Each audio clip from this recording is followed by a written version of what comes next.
Their attack shape has been questionable over the course of the last, certainly during the Six Nations, so that might take another while to build. But they've conceded a lot of points in the last 3 games. Well, Dave Kilcoyne has cut short his holiday to train with the Irish rugby squad in Sydney. The Munster prop not in the squad for Saturday's series decider game.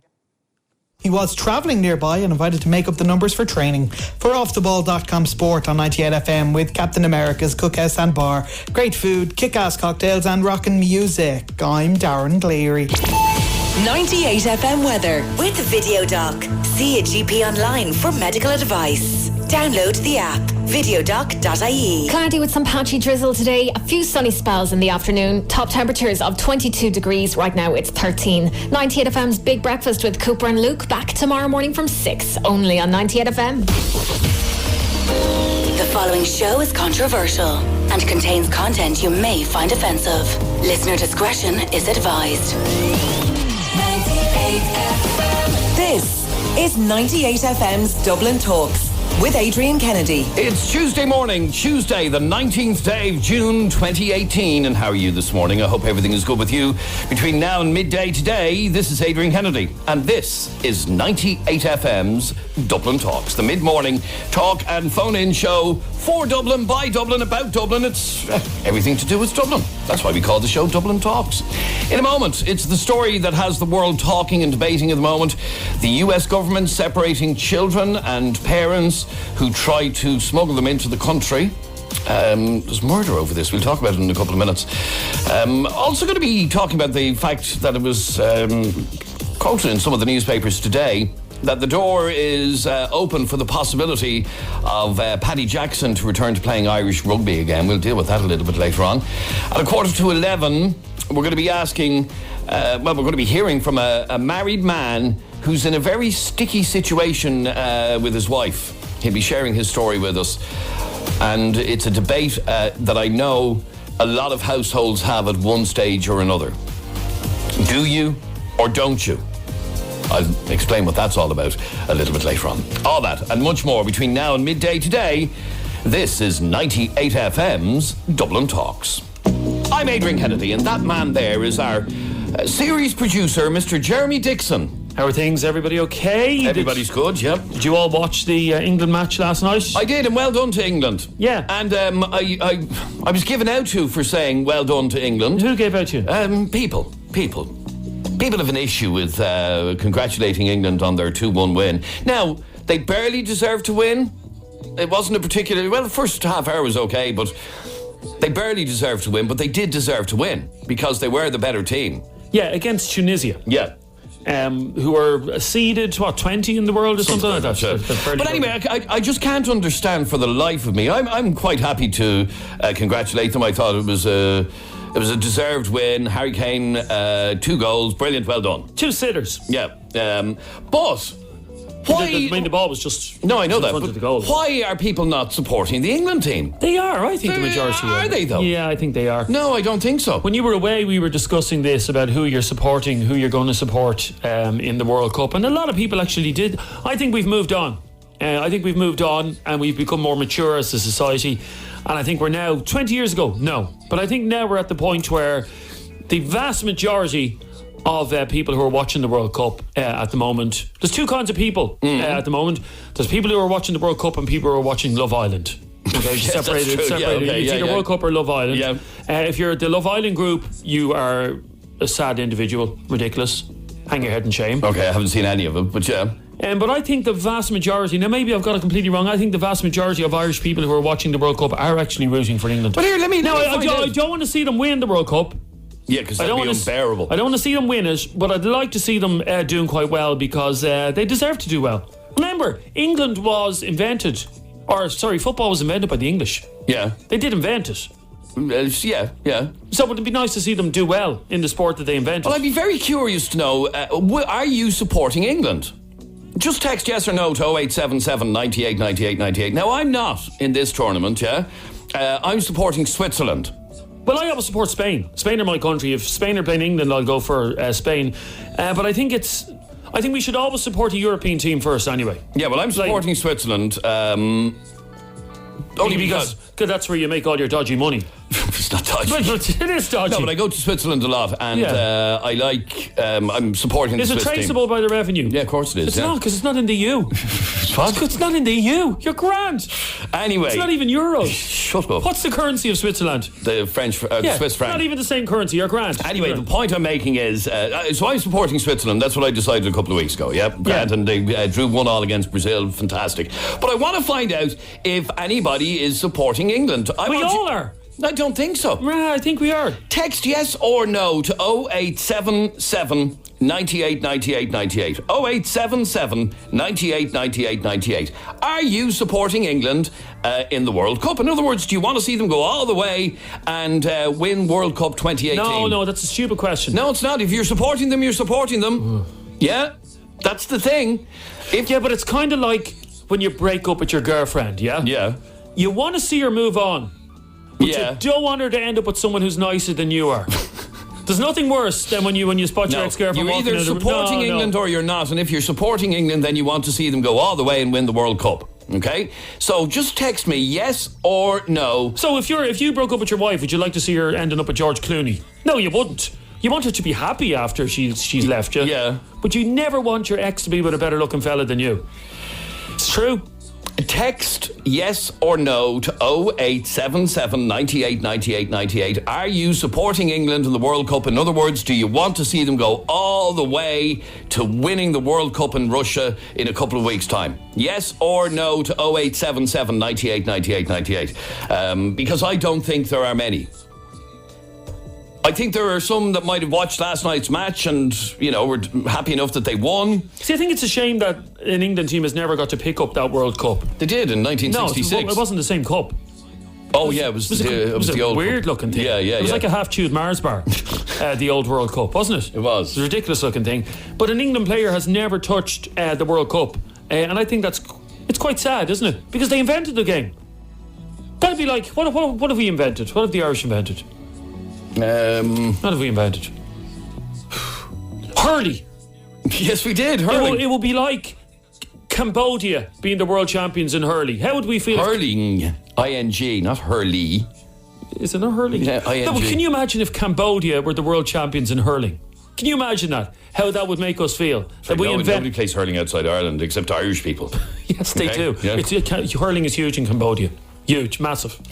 Anyway, keep those texts coming in. Yes or no to 0877 98 98 98. Are you supporting England in the World Cup, and do you want to see them go all the way to win the 2018 World Cup in Russia?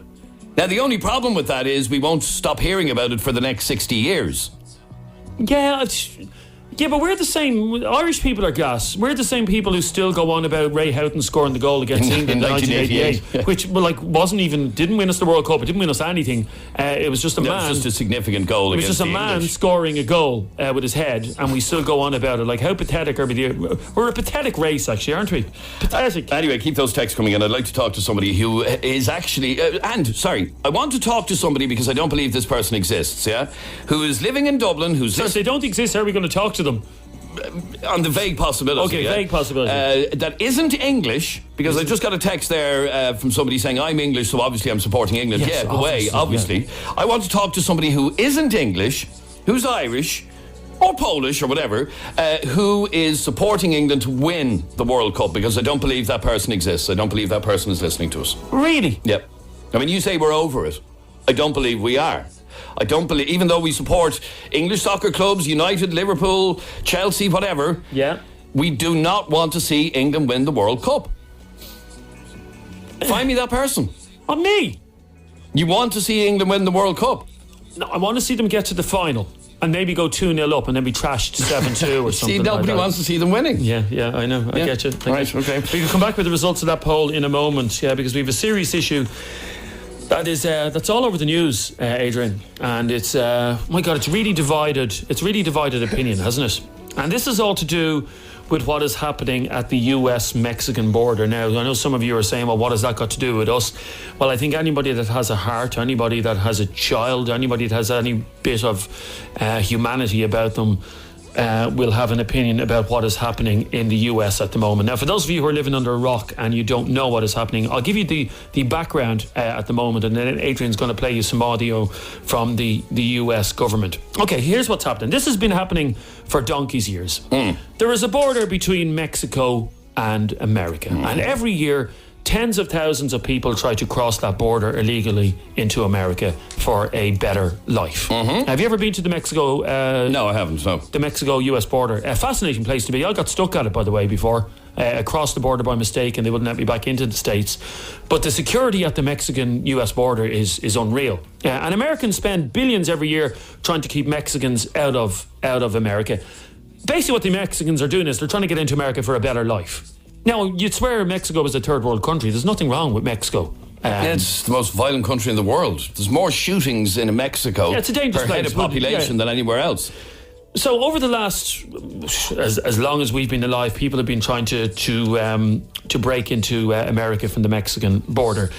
And during the Trump administration, Trump, of course, has been president for the last year. They've taken it upon themselves to deal quite harshly with deportees and people who are trying to break across the border.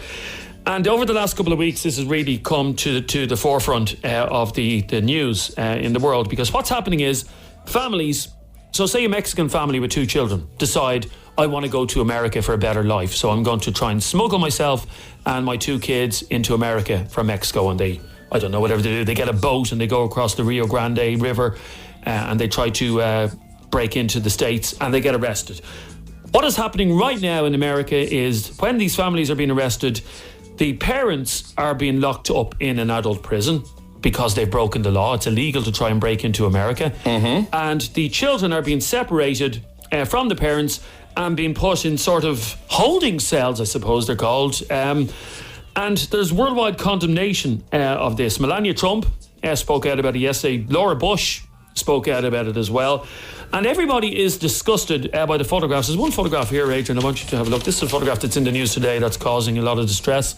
Can you explain what it shows? It's a child looking up at 2 adults bawling her eyes out. Yeah, this is a little Mexican child who was separated from her parents, and she's looking up at the authorities and she's screaming, crying. Several high-profile politicians have called the policy cruel and immoral, saying it breaks their heart to see children being separated from their parents. Now, I have an opinion on it. Adrian has an opinion on it.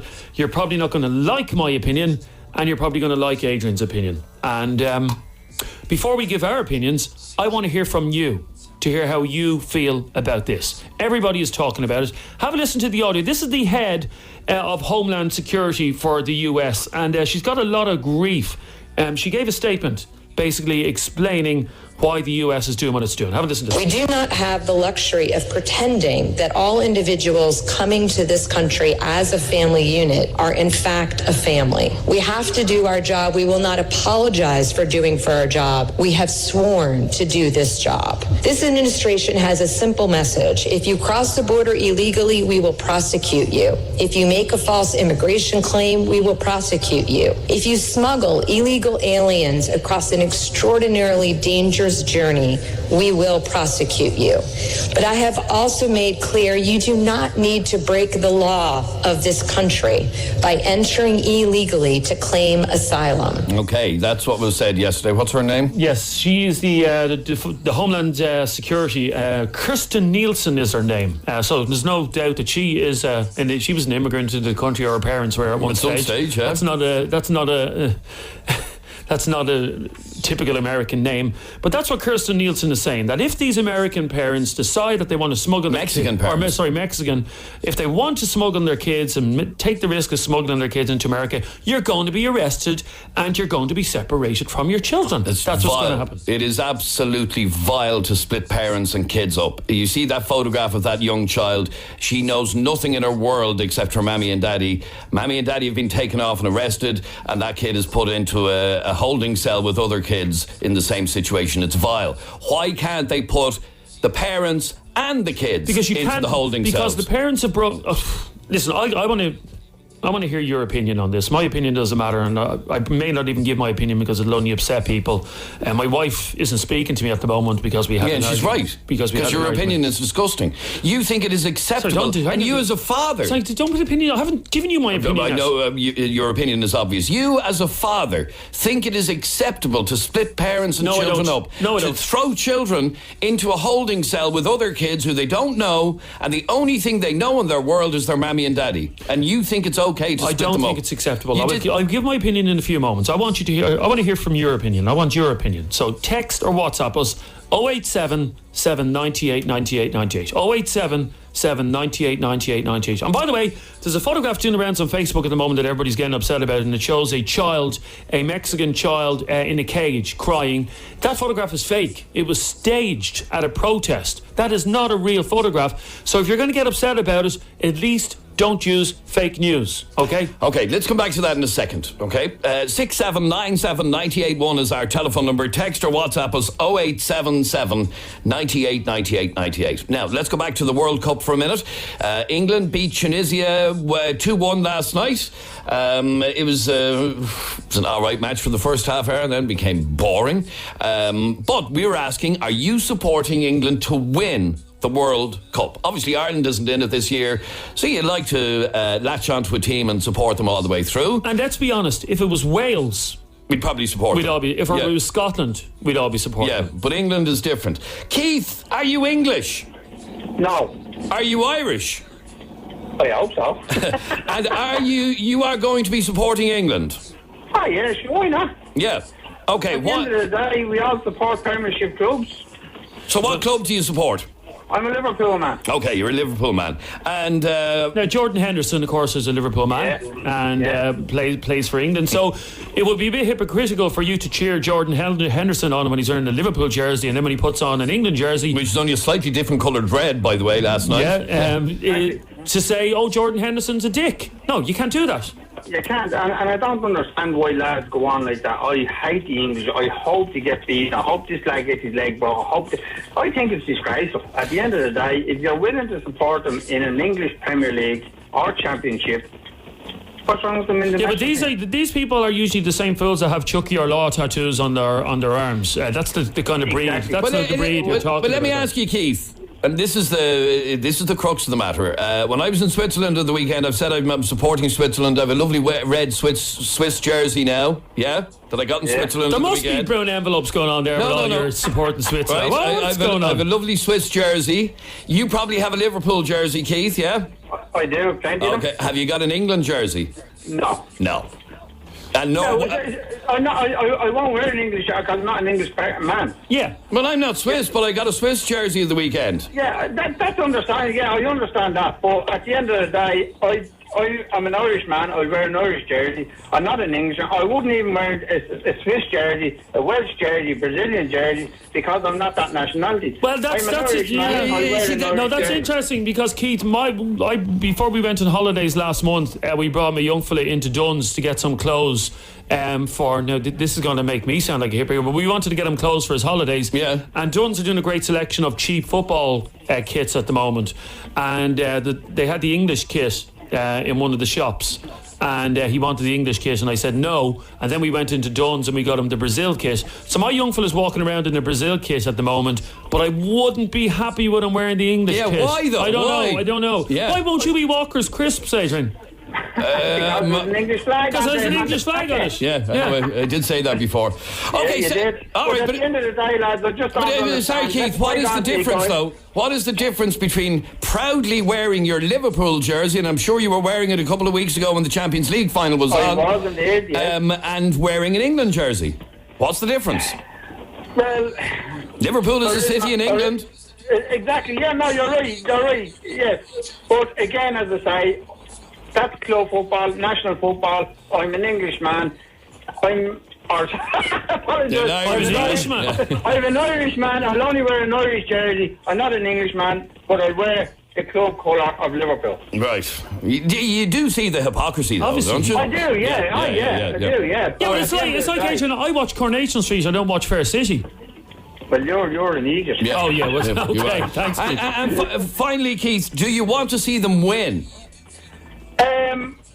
Yeah, well, yeah, I would like to see them win. I know, as you were saying earlier, you'll probably never hear the end of it. Yeah, but at the end of the day, you know, they're the European club, they're our neighbours. People probably hate saying that, but at the end of the day, they're the closest nation to us that's in it. And let's be honest, if it wasn't for the English, we'd be all living in huts made out of leaves and mud and stuff like that. Really? Well, yeah, we would. You're going to go down that road? At the end of the day, Jeremy, that's all gone. I know, you look at the most beautiful buildings in Dublin at the moment were built by the Brits, lads. Just saying. But what are you trolling for? I'm not trolling.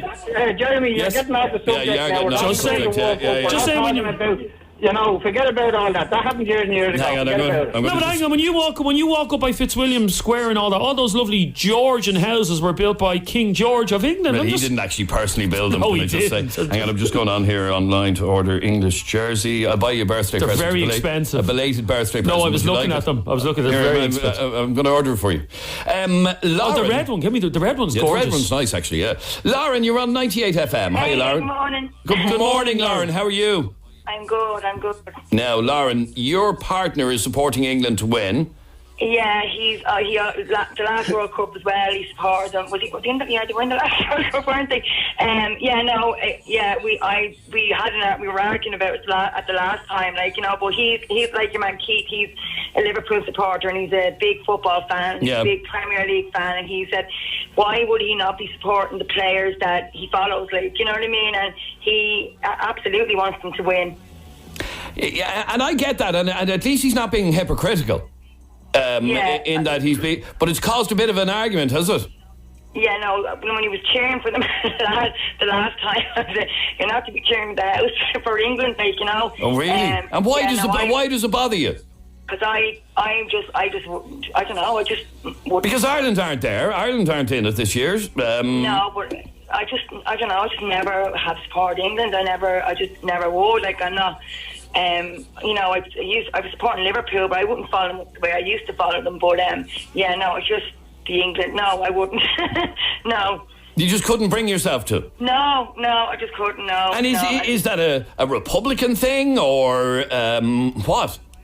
Probably from when I was growing up and I had that, you know, in my head, but not now. Like, I don't know why, I just can't. No, yeah. I don't hate them or anything. I just couldn't bear to see them win. It's like, well, no, I have to say, I couldn't bear to see them win only because of British media. That's the only reason. It's like, you know, when you're watching a Liverpool and United match, you do, you know.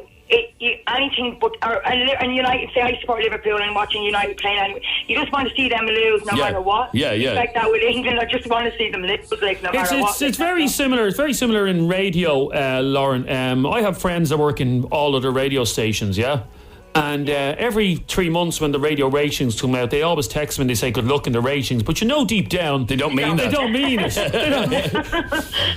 I mean, one of my best mates is on another radio station at the exact same time that we are. We're a direct competitor, and he always wishes me well. But he doesn't wish you well. But he doesn't wish me well. No. All right, Lauren. Do you remember this song, by the way, Adrian? Do you remember It's Coming Home, It's Coming Home? Oh. Wasn't this one of the greatest football songs of all time, wasn't it? Was it really? Yeah, it was. Let's hear it. Listen now. Turn it up there. Yeah, it's up. It's up. No, it's not. up. There it is. We'll go on getting back. So getting back. So getting back. So getting back. It's coming. Football's coming home. It's coming. I hate to tell you though, it never came home. Well, it did. It hasn't come home since 1966. Yeah. One last call on this. Killian, you're on Dublin's 98 FM. How are you, Killian? Good. Killian, you want to see England win as well? Yeah. Now, do you not think that they become unbearable if they were to win? No, I think it'll be fine. You think they'll be fine? I can just see Sky News for a whole week and a half. Oh, Kay Burley. Yeah. Kay Burley standing with the World Cup in her hand. Kay Burley polishing the World Cup. Yeah. You can just see it. Oh, and Sky News would, you know what? Sky News would do a poll. What should we name the World Cup and all that? It'd be tedious. That's my only issue with it. And but you were supporting them last night proudly, were you? Yeah. I'd say you were cheering the house down by the sounds of it, were you, Killian?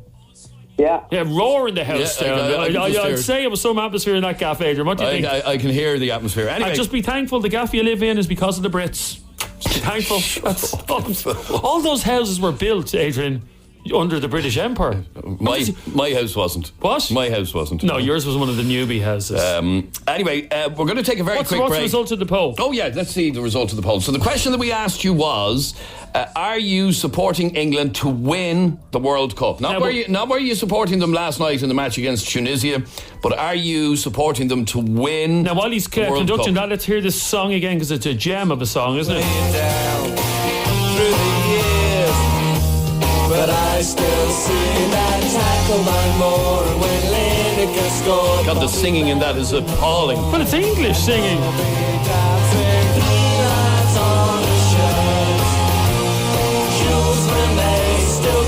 And for those of you who give out about that song, us Irish, and I don't like this in the Irish, but us Irish at every bloody event we still sing the song from Italian 90. Yeah. We really shake them up when we win the World Cup. We never won the World Cup. That song is ridiculous. Okay, here's the result of that poll. We asked you, will you be supporting England to win the World Cup?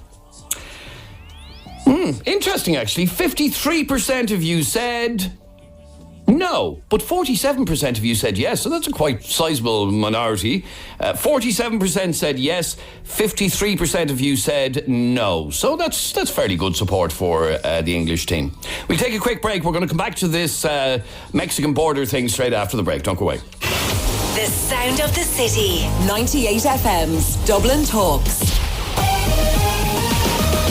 Barry Dunn. 98 FM. I'm here this afternoon from midday, proving that once again we are the biggest concert station in the city by sending you out of the city July 7th and 8th to Kilrodry House and Gardens in Wicklow for the Groove Festival brought to you by Energia. It'll be your chance to see the likes of Fun Loving Criminals, Riptide Movement, The Stunning, Heather Small and many more. Barry Dunn with Pizza Hut Delivery. With dough made fresh in store daily. Go ahead, taste the difference. PizzaHutDelivery.ie. 98 FM. Sandyford Mazda, your number one South Dublin Mazda dealer. Call in and test drive your new Mazda during our sales drive time event from the 6th to the 16th of June. From the Mazda 2 to the all-new CX-5 SUV, we have the complete range to suit your needs. 1 year's free road tax for every Mazda purchased during our drive time event. Think Mazda. Think Sandyford Mazda. Hi, I'm Brendan Kavanagh, CEO of GDPRcourse.com. GDPR became law on Friday, May 25th. Are you worried that your business, volunteer organisation or club is at risk of being fined? We now run daily accredited GDPR practical implementation courses at our nationwide training facilities. This course gives members of your organisation tasked with GDPR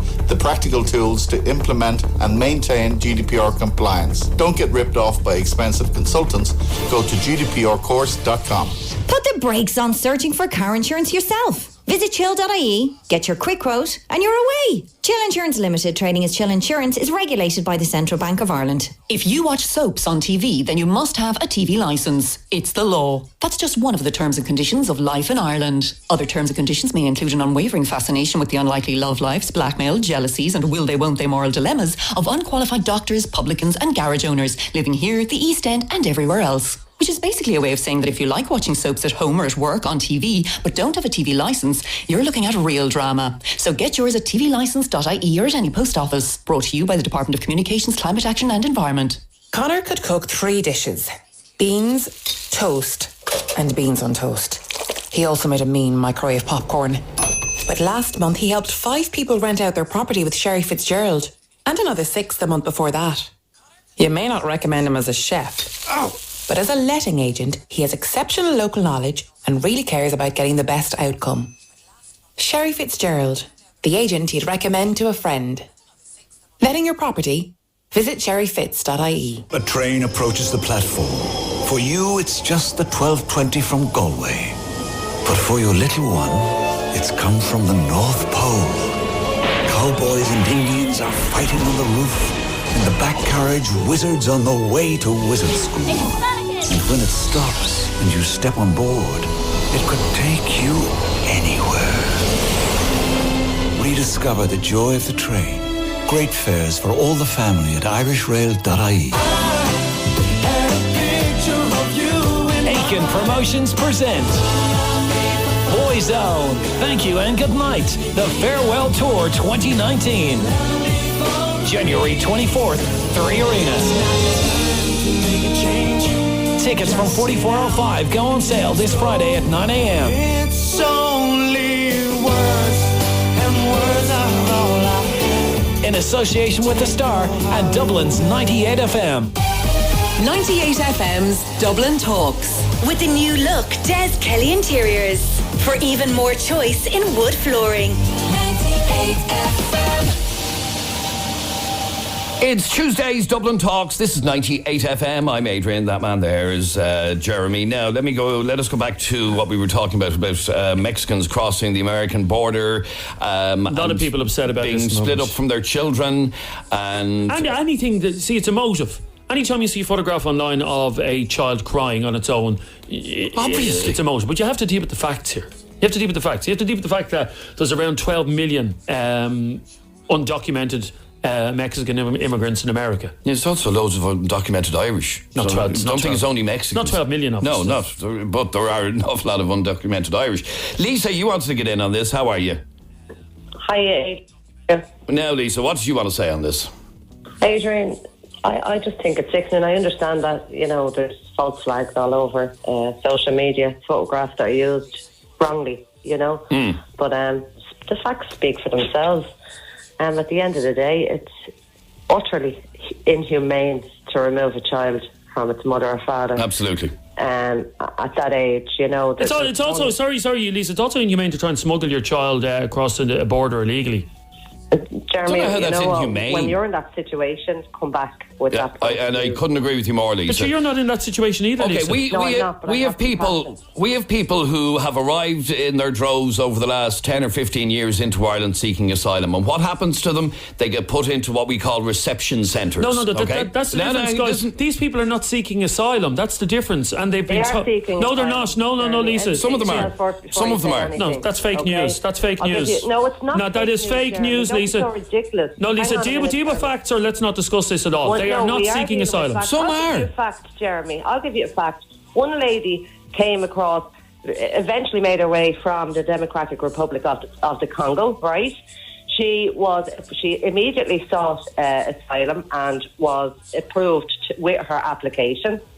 4 days later, with no explanation, she was incarcerated, and her 7-year-old daughter was held in some treatment centre in Chicago. Okay, all she's had in 4 months is 6 telephone calls with her daughter. Don't tell me, Jeremy, that's not right. Morally wrong. Okay. That's not fact, because it is fact. That is disgusting. But what I'm saying is, Lisa, the Mexican families that are illegally crossing the border into America are not seeking asylum. The Americans themselves, that woman, Mrs. Nielsen, has said herself that if you want to seek asylum in America, all you have to do is go to the first port and seek asylum. That's not what these people are doing. They're trying to illegally smuggle themselves and their families into America. So if they want asylum, and I don't know how you could claim asylum from Mexico, because I don't know if anybody is being persecuted in Mexico.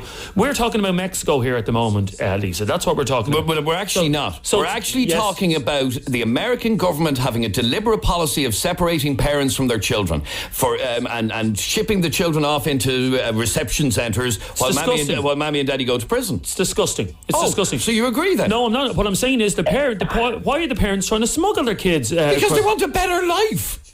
Because they want a better life.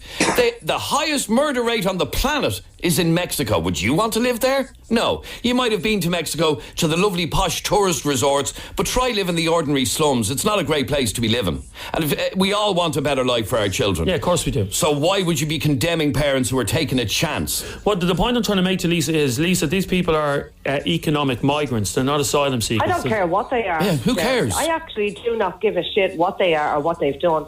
No one, as that fucking idiot, sorry about my language, in the White House, has any right to kidnap a child. It's absolutely... And that's what they're doing. Enter here and I'll kidnap your child. Sorry, by the way, this was policy under Barack Obama's but they didn't enforce it the way they are now. It wasn't enforced, and come here, you know and I know, we all know what Trump is, okay? What's happening is a violation of federal law, it's a violation of international law, and no government has a right to criminalise anybody. simply for the act of seeking help. And anyway, even if, and she said in that piece there a couple of minutes ago, we will prosecute you, fine, prosecute them, but you don't have to split kids and parents up in order to prosecute the parents. They can still stay together in the same building and be kept in captivity or whatever until they appear before the courts. There's no need to be splitting children and parents up. There's no need for the parents to be putting their children at this risk as well. There's no Jeremy, do you know, you have a child, okay? Yeah, that's the bit that surprises me the most. Just imagine, if the shit hits the fan in this country and you try to flee with your little boy, and, you know, you get somewhere, you get to America, and he's taken from your arms and your wife's arms, and there's nothing you can do about it, and you don't see that kid for 4 months. Absolutely heartbreaking. Yeah, but Lisa, but you don't know the circumstances from which many of these people are coming from, and the desperate measures. No, but I'm sure a lot of them are. Desperate times call for desperate measures. People will do anything to protect their children. Lads, Mexico isn't Syria, okay? Mexico isn't Syria. There are parts of Mexico that may as well be. Oh. Okay, honestly, you visited the posh resorts. That's not Mexico. I didn't say it. Jeremy, you agree with the illegal kidnapping of children because that's what's happening. No, I don't. You're okay with that? Sorry, I just said it's disgusting. So, well, then what's your? But you understand it. No, what I'm saying is, Lisa, the parents. I want to know why these parents are trying to. Well, why do you think families are trying to get from Mexico into America? Because it's a better country to live in. But unfortunately, we have to live in a world where there has to be borders. You can't just say, "Oh, you can't." As Lisa said, if this country fell... Sorry, Lisa, if you tried to get into Australia tomorrow to live and work there, what do you think would happen to you? Come here, Jeremy. If I was going to Australia, I would hope that I'd be going through choice. Exactly, as opposed to living in a calamity. as opposed to being forced. Let me just bring in one more call on this, and that's you, Peter. You're on 98 FM. How are you? How's it going, lad? Good, thanks, Peter. I want to put in on Jeremy there. It was a Barack Obama policy. The policy under Barack Obama was when children crossed the border alone with no parents and no adults, they were put in the centres and foster care stuff was arranged for them. When parents came across the border with their children, they were brought to the centres with the children. But now the difference in the policy with Trump is they're splitting them up. The policy came out last week, and I think the chap's name is Jeffrey Beauregard Sessions IV. He's named after a Confederate general, and he came out and quoted as part of the Bible that the slave owners used to justify doing this. This is directly Trump's policy for splitting families up. Directly Trump's policy. And they're not all Mexicans. They're all people from El Salvador and the Central American countries that's gripped in a drug war. 46,000 people killed last year. That's more than Iran, Iraq, Afghanistan and Syria combined. I'm not disagreeing with that, Peter. I want to read out a text message there from Kevin. No, I want to read out a message from Kevin. It says, Jeremy, they are fleeing from atrocities. What atrocities are taking place in Mexico that I don't know about? Did you not just listen to what he just said? We're talking a about lot Mexico. of them are coming from further south of Mexico, from other countries and travelling through Mexico. El Salvador, all these people, they're asylum seekers. There's a drug war. The cartels run parts of Mexico. Parts of Mexico the government cannot go near because the cartels run it. And if you speak against the cartels, no, they do to you. They wrap duct tape around your eyes and hang you over a bridge on a motorway. I know, I've seen it. Yeah, I've seen it. Yeah. But you'd like to rear your child in that atmosphere, would you? No, I'm lucky enough that I didn't. We weren't born in Mexico, Adrian. Yeah, so. But if you were living in that atmosphere, would you not want to get out? Of course you would. Of course you would. You see, Peter, this is. No, I put the situations here. The Kinahans and the Hutchers, right? So say them two gangs take over Ireland, and we basically become like Mexico, and you flee to Northern Ireland, and the British government go, "We're going to take your children." And you're like, "No, where are you bringing them? We're bringing them for a bat." That's what they're telling these kids. Who else said something like that? We're bringing them for a bat. And when we let the Jewish kids be taken away from their parents, nobody else had asked. It's disgusting. It's disgusting. But what this also.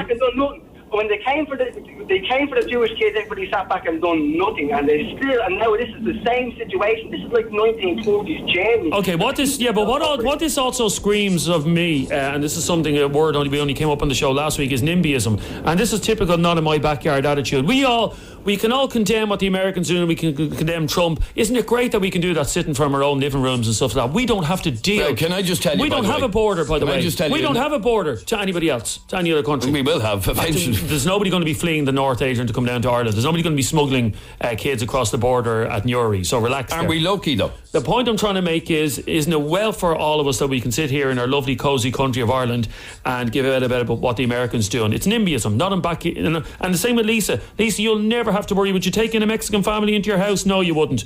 Listen to me, Jeremy, okay? First of all, don't be cocky with your we'll never have to worry, because when the shit hits the fan here, which inevitably it will. It did only 10 years ago, and we all fled. We all left. We left in our droves to Canada and Australia and everything else. Some people you're still condoning illegal kidnapping of children. When you justify something like that, it's vile. Okay, Lisa, how do you feel about? Okay, for argument's sake, let's get it closer to home in Dublin. Okay, a mother and her child, and a mother has a 1-year-old child, and she ends up murdering somebody, and she gets locked up in the Doka Centre, and that child can stay with her, I think, up until the age of 1.5, is it, or 1? How do you feel about that then? If a woman is a convicted murderer and she's in the Doka Centre, it's slightly different. No, I'm just hang asking. on for 1 second. No, stop. That's a ridiculous comparison. Do you ever think it's acceptable? Do you ever think the question I'm asking is? Do you ever think it's acceptable to separate a parent from their child? No. Yeah. So what should be done with a woman who's locked up for murder and her child? There's no comparison, by the way. I'm asking the question. There's no comparison. There's no comparison between that and somebody trying to get a better life for themselves. Just answer the question. Do you think what should be done to a child when a mother's locked up in prison for murder? Well, then obviously the child has to go into the care of the state. Yeah. Or family or whatever. Is that not kidnapping it? Look, Lisa, thanks very much indeed for your call. The fact, can I just tell you, and Casey's just telling me in my ear, not one person is agreeing with your opinion on this. Not one. So you're totally on your own here. I do not what? I do not agree with kids being forcibly taken from their parents. No, absolutely not. Well, then why are we even having this conversation? What I said. Do you agree with everything I said? No, I don't agree with it. What I said was, these people who are fleeing these countries know what's going to happen. The Americans have made it very clear, Adrian. Have you any idea how many illegal immigrants there are in America? Yeah, I do, yeah. It's not a bottomless pit that they can just keep taking people in. The conversation is about taking kids off their parents, and it is downright wrong. There's no other way to describe it. You'd be glad to know that because Adrian hates the Trump government so much, he said that he's not going to step foot inside America. Which I haven't as of yet. Right. I haven't. My next holiday isn't in America. So you're not going to go to America until Trump is gone? I don't have any plans to, no. Was there actually not one person agreeing? No, not one. No. I don't believe that. I'm telling you, not one. Not one person. Casey's just said in my ear, is Jeremy completely ignorant of what's happening in Mexico? Is he being willfully ignorant here? A simple Google search while you're sitting there will inform you. Okay, what's going on? Why didn't you inform me of what's going on in Mexico? Because I was. Jeremy, would you be happy if we separated families in our direct provision centres and houses all of the children separately in internment camps? No. Would you be proud that Ireland does that to families? No, in fact, I'm someone that's always spoken out about those direct provision centres. Yeah, but at least they're with their parents.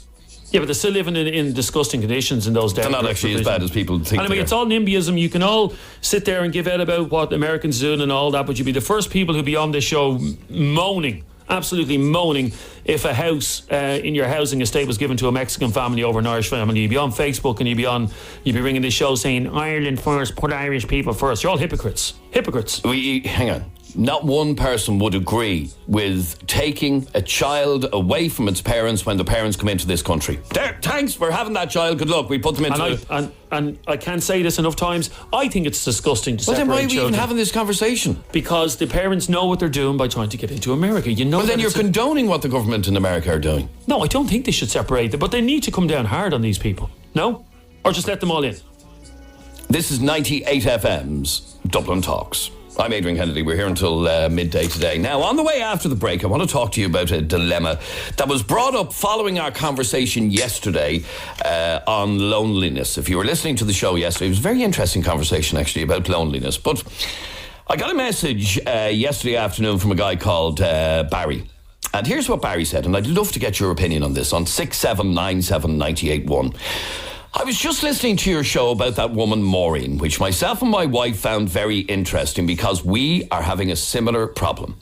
My wife's mother lives on her own and is always saying that she is lonely. She lives in Drogheda, we live in Greystones. She's self-sufficient but is constantly saying that she hates living alone.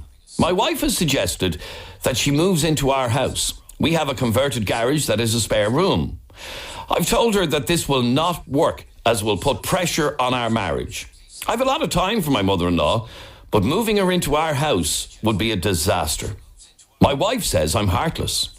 Can you please help her see sense? No marriage can survive if a mother-in-law is living in the same house.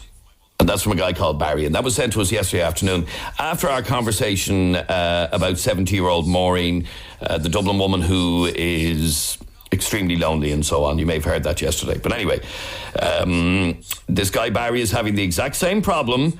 The wife wants to move the mother-in-law in because the mother-in-law in Drogheda is desperately lonely, and the wife wants to move the mother-in-law in. What advice have you got for Barry? Call me right now on 6797 981. Text or WhatsApp your opinion to 0877 98 98 98. The sound of the city. 98 FM's Dublin Talks. 98 FM's Big Ride Home with Dara Quilty. Brewdog Brewery are blowing the doors off and taking over Western Airport Dublin for their cinematic circus.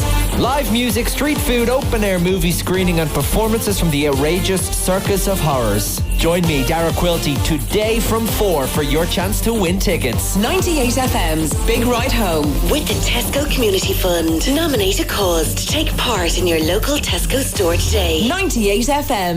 The sound of summer. No, not the barbecue, my Irish skin after an hour of sun. But there's something even hotter than that. The SEAT Summer Sales event from the 18th to the 23rd of June. With offers like a free 3-year service plan and free product packs on selected models only when you order during the event. And that's on top of our incredibly easy ways to pay and scrappage offers of up to €3,000. Visit Brady's Dublin, Old Navan Road, Castleknock. The SEAT Summer Sales event, 18th to 23rd of June. What are you waiting for? Terms and conditions apply. See seat.ie for details. People of Ireland, global brewers are forcing you to drink tasteless lager. It's time for a craft beer revolution. Brewdog's Cinematic Circus is coming to Weston Airport on Saturday, July 7th, and we're bringing fresh craft beer, live entertainment, incredible street food, and a cult movie, The Shining, on Ireland's biggest HD screen. All for just €16. Get your ticket now at brewdog.com/circus. Over 18s, please drink responsibly. See drinkaware.ie.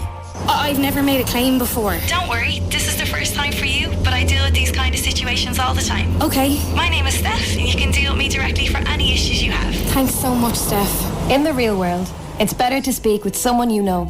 So when you make a claim with Liberty Insurance, you get a dedicated claims buddy to help you get back up and running without hassle or fuss. Get our best quote in just 2 minutes at libertyinsurance.ie. Liberty Insurance. Ready for the real world. Liberty Insurance DAC is regulated by the Central Bank of Ireland. There's now more choice than ever in wood flooring at your new look Des Kelly Interiors. And if you need help choosing, just ask our friendly staff. Have you tried Des Kelly Interiors? Look at you, lying there, half naked, on your laptop. And why wouldn't you? The midsummer sale is on at appliancesdelivered.ie. While everyone else is looking for parking in some retail park, you're on a sun lounger, lashing on the Factor 50 and ordering bargains online. Getting up to 20% off barbecues, up to 45% off vacuum cleaners, and up to 25% off washing machines. Plus, the lowest prices guaranteed. The midsummer sale at appliancesdelivered.ie. Summer just got hotter. Warning, summer may not actually have gotten hotter. Usual Irish weather terms and conditions apply.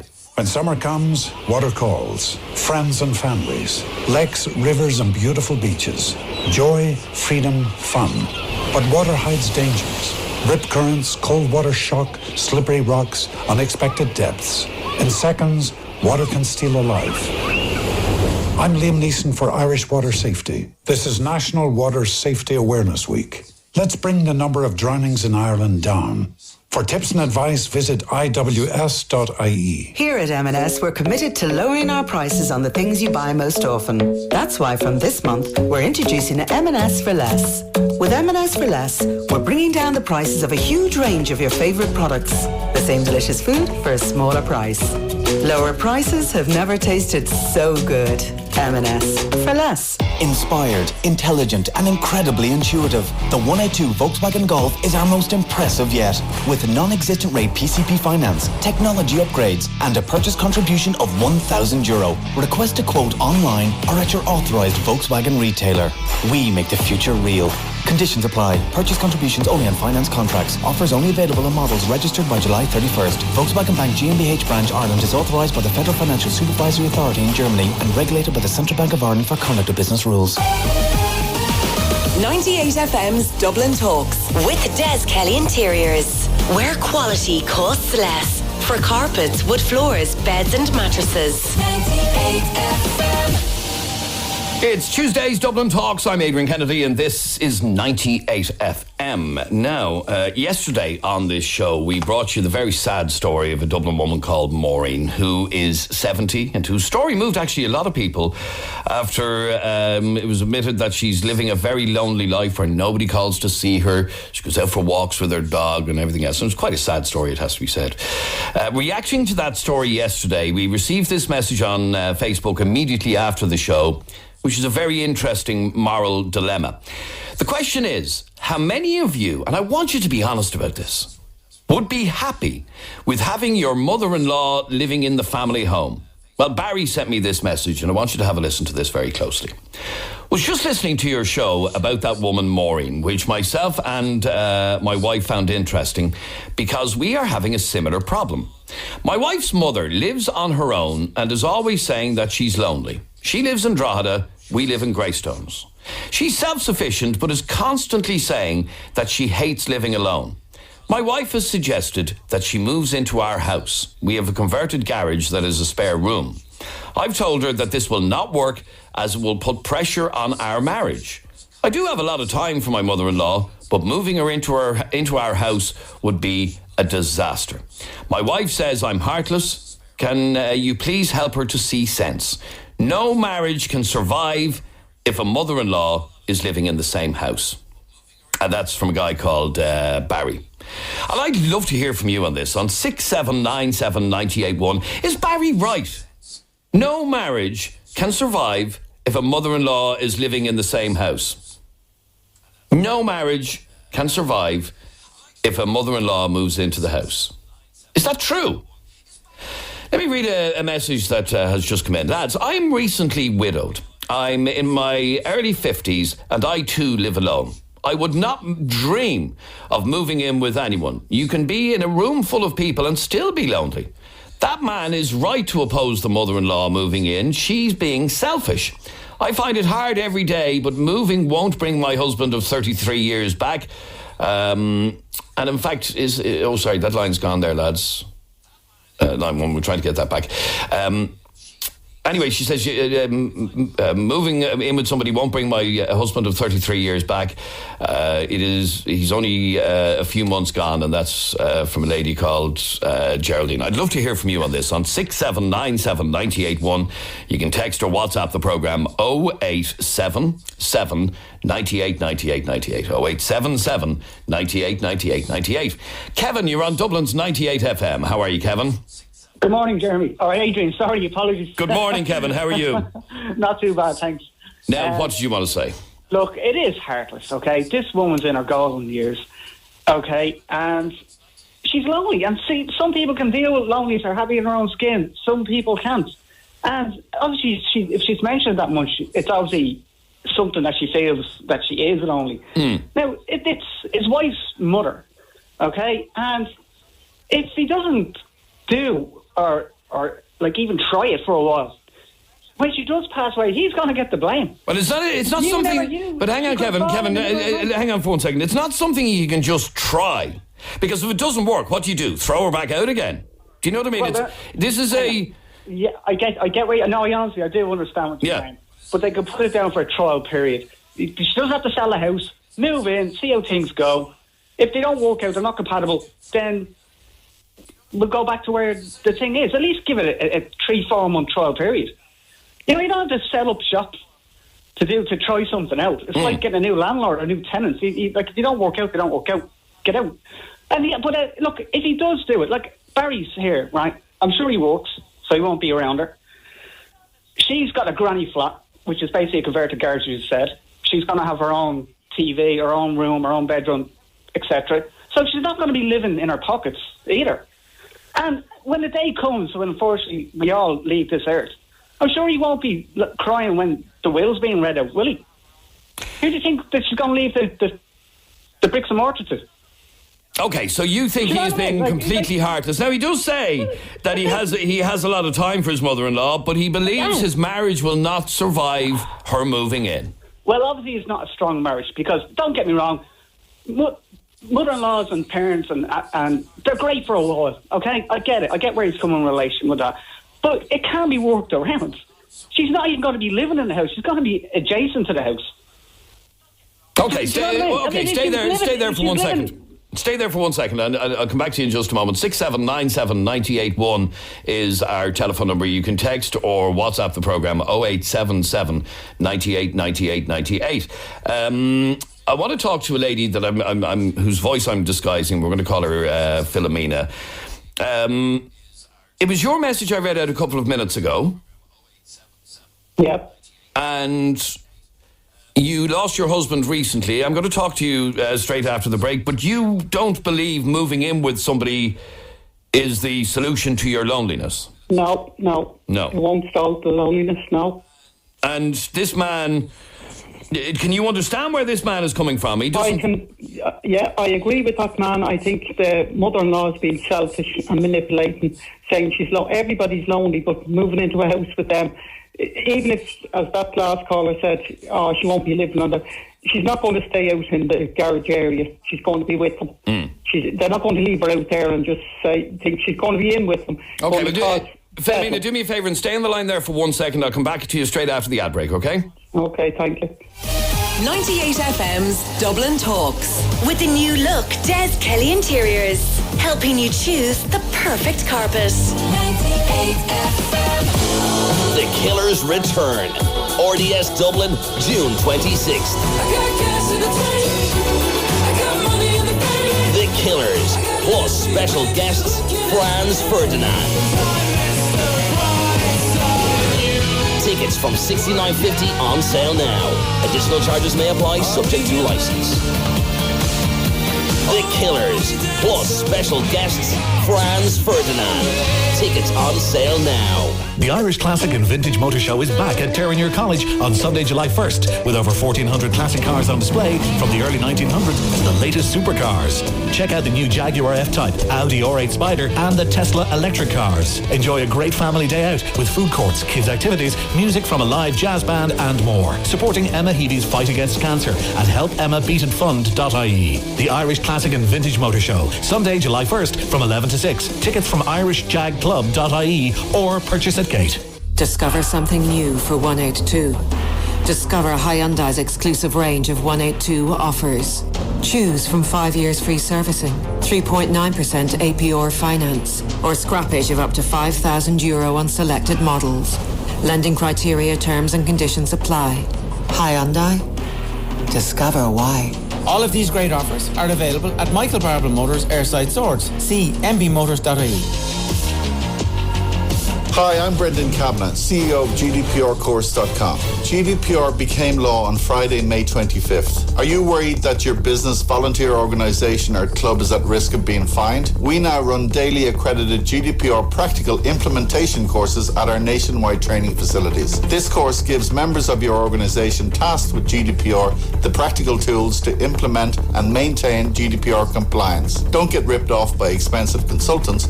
Go to GDPRcourse.com.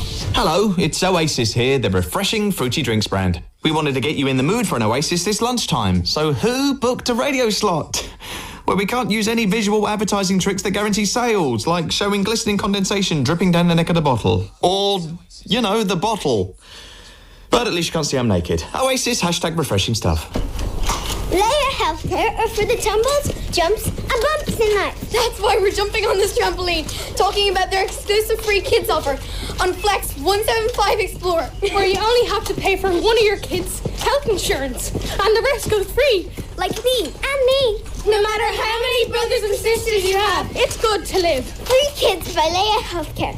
Layer Healthcare, looking after you always. Insurance provided by Ellipse Insurance Limited, trading as Leia Healthcare. Leia Healthcare Limited, trading as Leia Healthcare and Leia Life, is regulated by the Central Bank of Ireland. A kid is defined as a dependent aged under 18. Live and exclusive to Dublin's 98 FM, Monday through Friday between 10 and midday. This is Adrian Kennedy. You're with 98 FM's Dublin Talks. Adrian is here with Tuesday's top headlines. Thanks, Adrian. Good morning. The government will issue an apology today to men who were convicted of having gay sex. This week marks the 25th anniversary that homosexuality was decriminalised.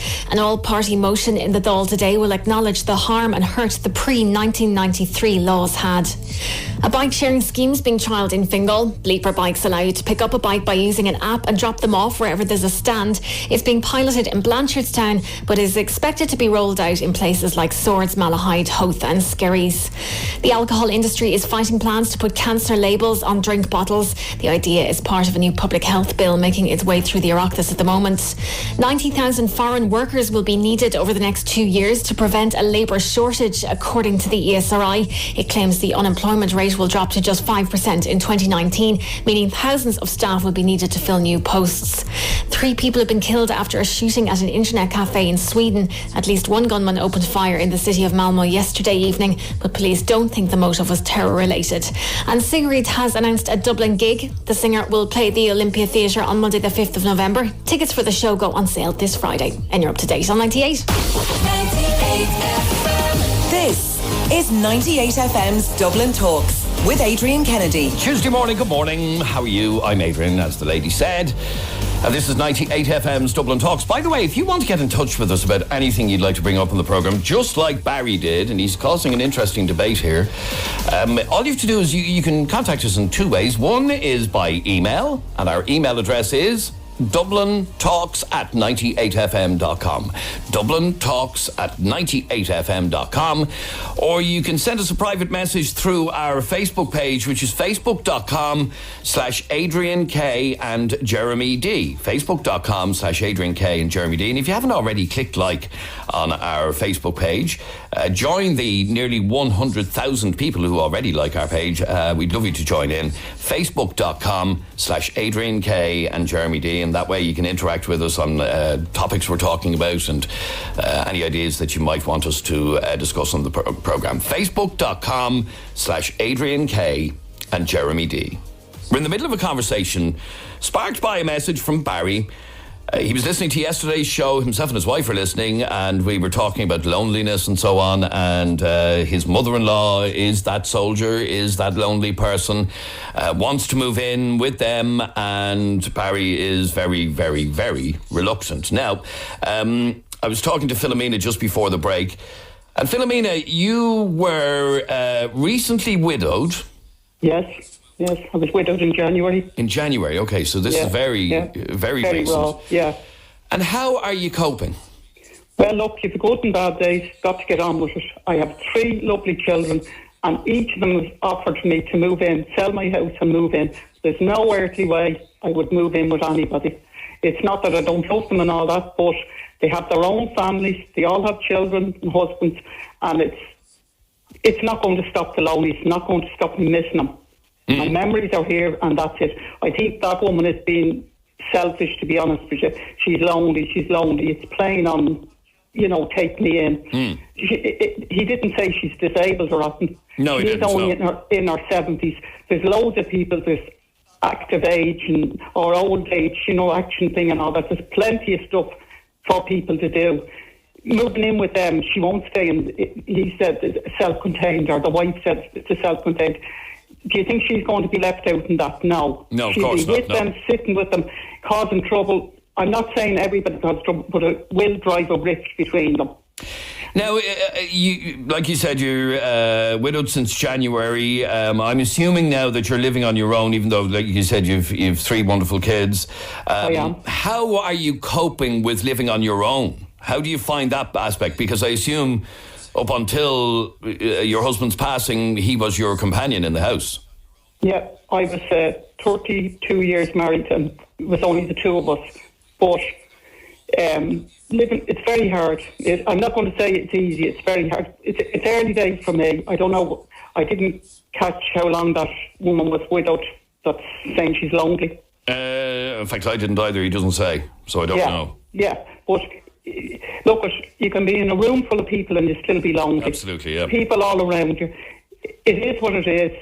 Moving in, for me, wouldn't be an option. And I know I'm not in my 70s, I'm only in my 50s, but for me, no, it wouldn't be an option. I think it's just selfish. And I think that man is right. she will cause... When I got married first, I lived with my mother-in-law for a while because we were saving for her deposit. And that nearly broke up our marriage. And I know people say, oh, it's a strong marriage and all that. Believe me, it does cause problems. And somebody else said, let her move in on temporary. If she knows it's temporary, she's going to be on her best behaviour. Yeah, of course she will. Yeah, she's absolutely. going to be on her best behaviour. And what you do, let her sell her house, then move in. And I'm not, God forbid, I don't mean bad. They're stuck with her for the rest of their lives. And as somebody widowed in January, and you said yourself it's still very raw and whatever, do you look to the future as something bleak, or are you strong enough that you're going to build a life for yourself and get over the loneliness? At the moment, I can't say I'm going to build a life. I'm never going to have anybody else put it that way. No, that's not really what I meant. Yeah, I know you're saying, am I going to be... I hope to have a bit of a life. I hope to have a happy life. Before my husband died, he told me to move on, maybe get somebody else. But, at the moment, I can't see it. Yeah, and that wasn't what I was even suggesting, even if your husband did. The reason I'm asking the question is for your 3 children looking to you from the outside, and you said they've already, all 3 of them, offered you to come live with them. Yeah. They will continue to ask that if they see you still very lonely. Well, I try and busy myself. I try and do things every day. At the beginning, I didn't. It's very early days yet, to be honest with you. It hasn't really hit home in a way, if you know what I mean. But life will go on, it'll have to. I can't wallow. Like, if I've 30 years left in this life, I can't wallow in what was. I will have to eventually move forward and start doing things. And by your own admission just a second ago, that's what your husband wants you to do, or wanted you to do. Yeah. When he knew he was dying, he said, look, you're young, make a new life for yourself and be happy. But it is hard. And probably as years go on, I don't know if it'll get easier, but I'm hoping in another few months to start maybe looking to join something so that I can fill a few hours in my day. But at the moment, some days getting up is hard. I can imagine, yeah. Well, I can't imagine, to be quite honest with you, because I've never faced it, thank God. Finally, Philomena, the guy who sent us the message, you don't think he's being selfish in saying this could cause major problems for us? No, I think the wife is kind of being...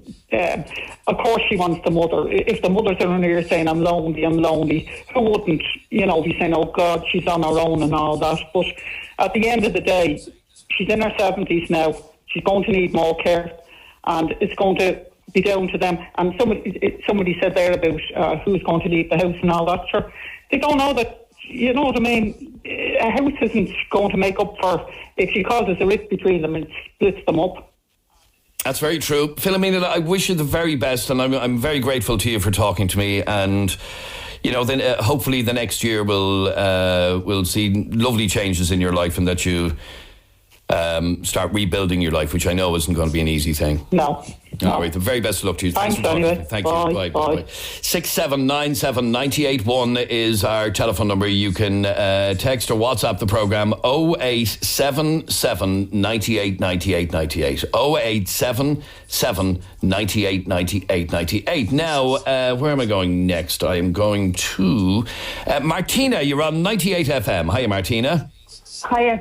Now, Martina, you've heard the dilemma that Barry is facing. You heard what that lady said, that it is wrong of the mother-in-law to even consider moving in. Yes. You agree with that, do you? Yes, I do agree with that.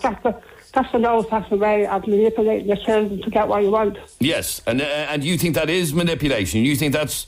Yes. Because my brother took my mother in, and young my sister took her in, and my sister-in-law had to put up all this crap for my mother. Looks at not cleaning the place, not doing this, not doing that. I just thought my mother was fed up. She was lucky to have someone take her in. And in terms of, okay, so you think that this is what some older people or parents or whatever do? They manipulate the situation. Yeah. Make you feel guilty. Make their kids feel guilty, yeah. Which is exactly what you think this mother-in-law has done. She's saying, I'm up here in Drogheda, I'm all on my own, I'm really lonely. I'm making her daughter and son-in-law potentially feel guilty. Yeah, and there will be one of the families that was feeling guilty and take her in, and no one else will come and visit her. And in terms of, okay, so this guy, when I read out his message first, the amount of texts we got in saying, selfish bastard, he's a horrible pig and all of that, you don't think he's being selfish? No, he's speaking the truth. You know, he's telling the truth, he's being honest, and fair play to him.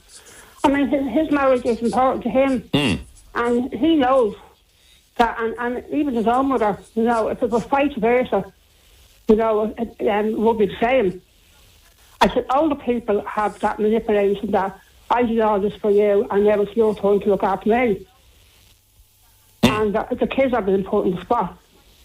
I mean, I'm 61, I have emphysema. I'm trying to hold out as long as possible. I don't want the kids minding me. I'd rather just euthanize themselves. You know what I mean? Okay, so you want to be able to do your own thing. As long as possible. As long as humanly possible, yeah. Yeah, I feel the young kids have their own things going on. They have to mind their kids and you know all this, and I don't need to be a burden on them. I want to live my life according to the way I want to live my life. Yes. And you want to let them live their life the way they want to live their life. Of course. You know, that's why I gave birth to them. I want them to live their life. I don't want them to be looking after me. You know? Okay, stay there for 1 second, Martina. 6797 981 is our telephone number. Text or WhatsApp us on 0877 98 98 98. 0877 98 98 98. We're talking about Barry. He got in contact with us yesterday after the programme where we discussed loneliness. And his issue is something that's in the family at the minute, and it's all about the mother-in-law being up in Drogheda and being very lonely and so on. You heard Philomena a couple of minutes ago saying, no. You have to live your own life and let your kids do their own thing. There shouldn't be any guilt on your children to have to take you in, especially when you're able-bodied. There's nothing physically wrong with you. Niamh, you're on 98 FM. How are you, Niamh? Hi, Adrian. How are you? Niamh, you think that he's being horrible? I do. I mean, first of all, we don't have enough information. We don't know that she's been manipulative. Everyone's assuming that she's putting a guilt trip on her. Perhaps the daughter is just... Well, the mere fact that he's able to say that the mother-in-law is always saying that she is lonely. That in itself, is that not... No, I mean, she probably is lonely. I mean, there's a big difference. The last two callers are both in their 50s. There's a big difference between being in your 50s and being in your mid-70s. I mean, look, I wonder how he'd feel if it was his mother. And he's worried about his marriage. His wife isn't going to be happy with him if he puts his foot down and says no, and she has to continue to look at her mother being lonely. I mean, I just don't understand it. I mean, if it was my mother-in-law, I wouldn't be chuffed about the idea, but I would care enough about my partner to do it for him for however number of years. It's not going to be forever. I mean, she's in her 70s.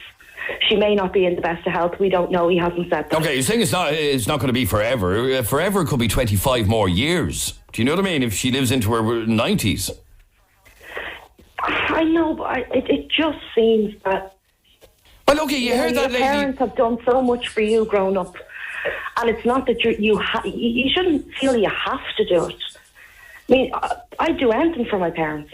They did everything for me growing up. And they're still doing stuff for me. And that's fantastic, and that's great. Thank God they're in good health.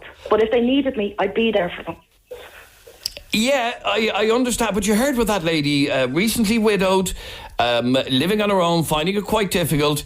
And even though her 3 children have all offered for her to come live with them, she has said no. She doesn't want to, she wants to be able to do her own thing. She hopes to get her life back on track again and so on. And moving in with the kids just is not an option for her. She thinks it's very selfish of that woman. It's not an option for her, and I'm terribly sorry for her loss, and it's very, very sad, but she's also in her 50s.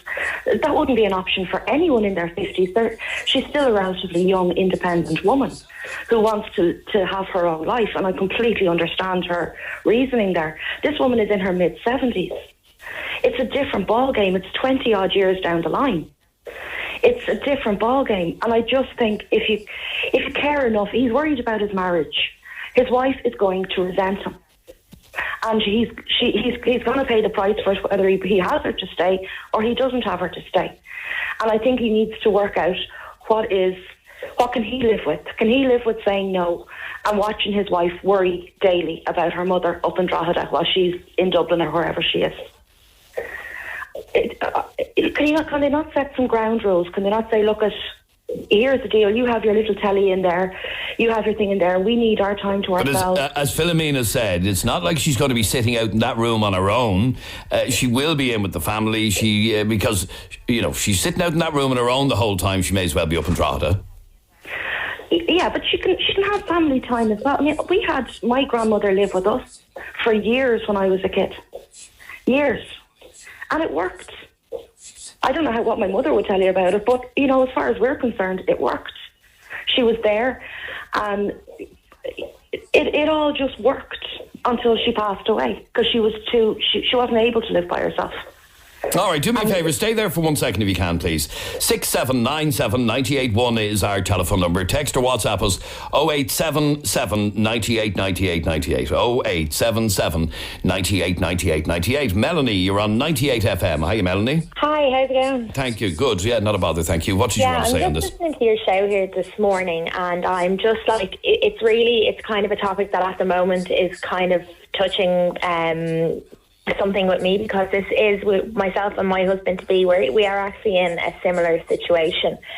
He's the youngest of a family of 6, so his mum, now I love her to bits. We're getting married at the end of this year, so and she's very much involved, and we go up to visit her a lot and stuff. But now he wants her to move up to Dublin, and I have a child, and, I'd like to have more. I'm planning a wedding. I work, he works, and I'm not being selfish, but it is an awful hindrance on a family to take in the mother-in-law. There's a lot of do-gooders out today, and they're talking about, it's really selfish. And what's this lady's situation? Well, his mum lives in Portleash. He's from Portleash originally, and he moved up to Dublin. All his family live in Dublin and that, but, they've all got kind of full houses.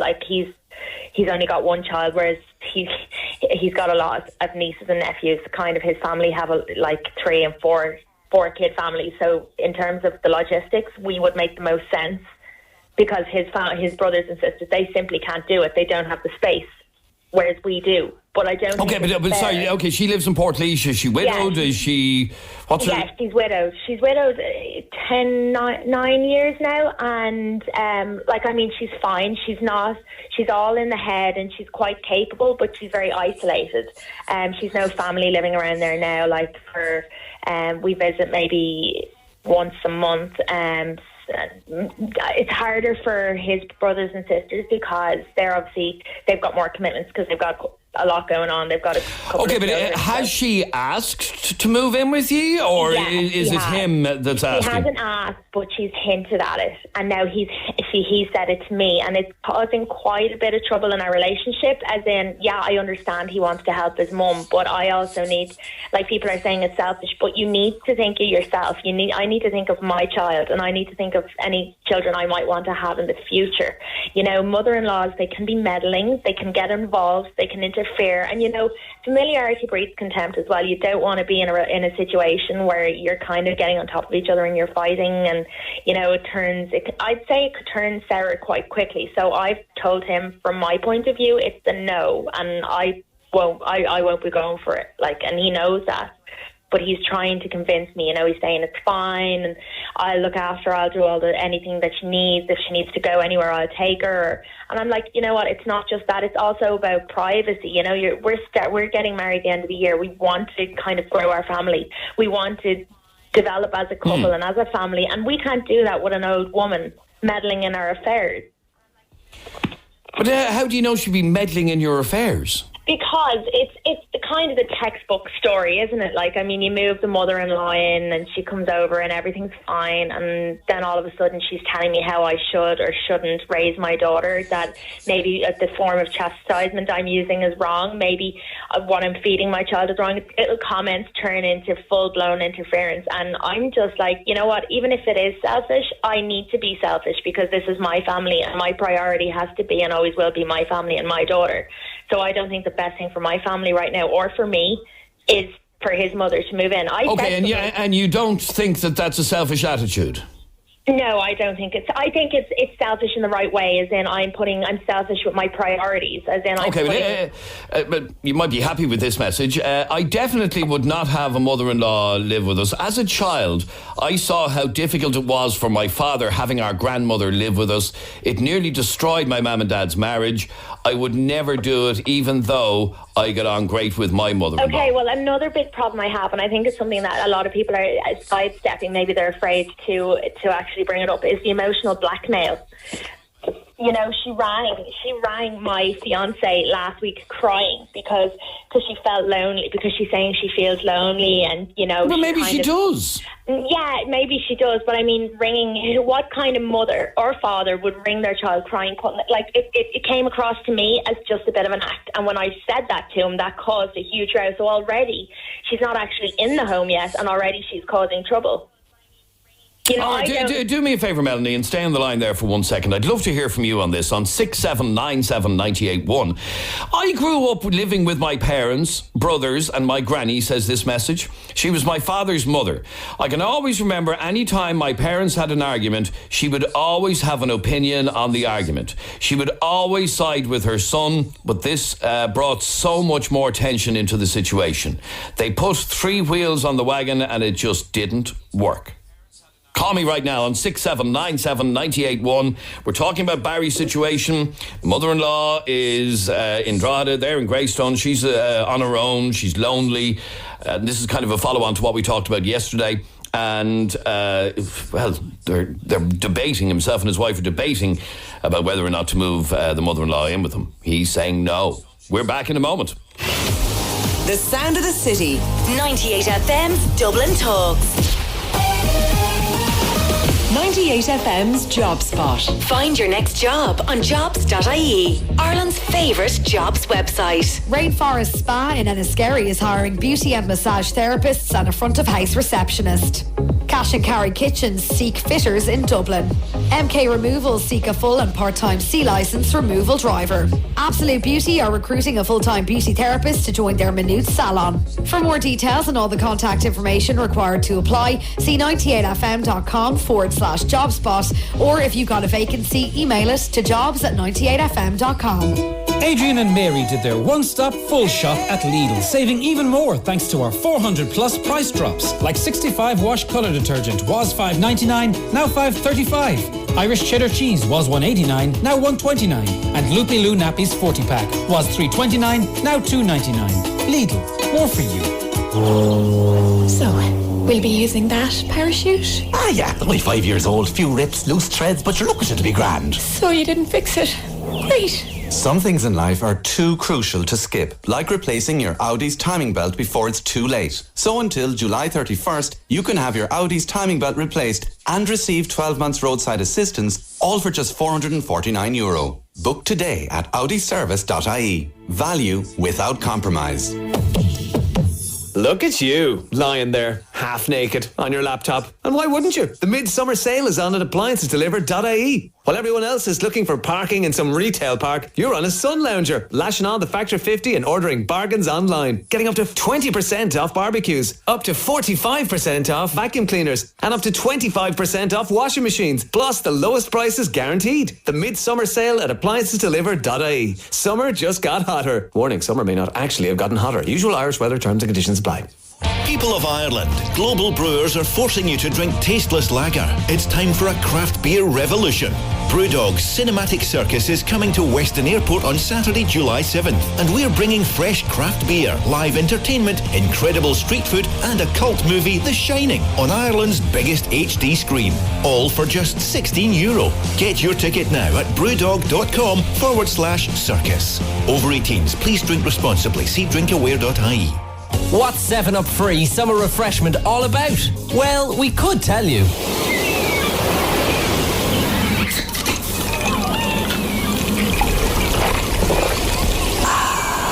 Or we could just do that. Refresh yourself with 7-Up Free this summer. Feels good to be free. Connor could cook 3 dishes. Beans, toast, and beans on toast. He also made a mean microwave popcorn. But last month he helped 5 people rent out their property with Sherry Fitzgerald, and another 6 the month before that. You may not recommend him as a chef, but as a letting agent, he has exceptional local knowledge and really cares about getting the best outcome. Sherry Fitzgerald, the agent you'd recommend to a friend. Letting your property? Visit sherryfitz.ie. 98 FM's Dublin Talks. With the new look Des Kelly Interiors. Sleep soundly with high quality bedding. 98 FM. Come here in a couple of minutes. I want to find out what games you were, what video games you were, well, strung out maybe is a bit strong word, but what video games were you addicted to when you were younger? Okay? Bit of nostalgia in a couple of minutes, because you may have seen this story in the news over the last day or two. Addiction to playing video games is seen now as a mental health issue. Compulsively playing video games now qualifies as a new mental health condition, according to the World Health Organization.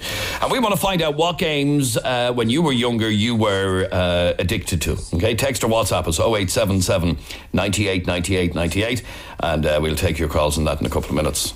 Was it Crash Bandicoot? I used to love that game.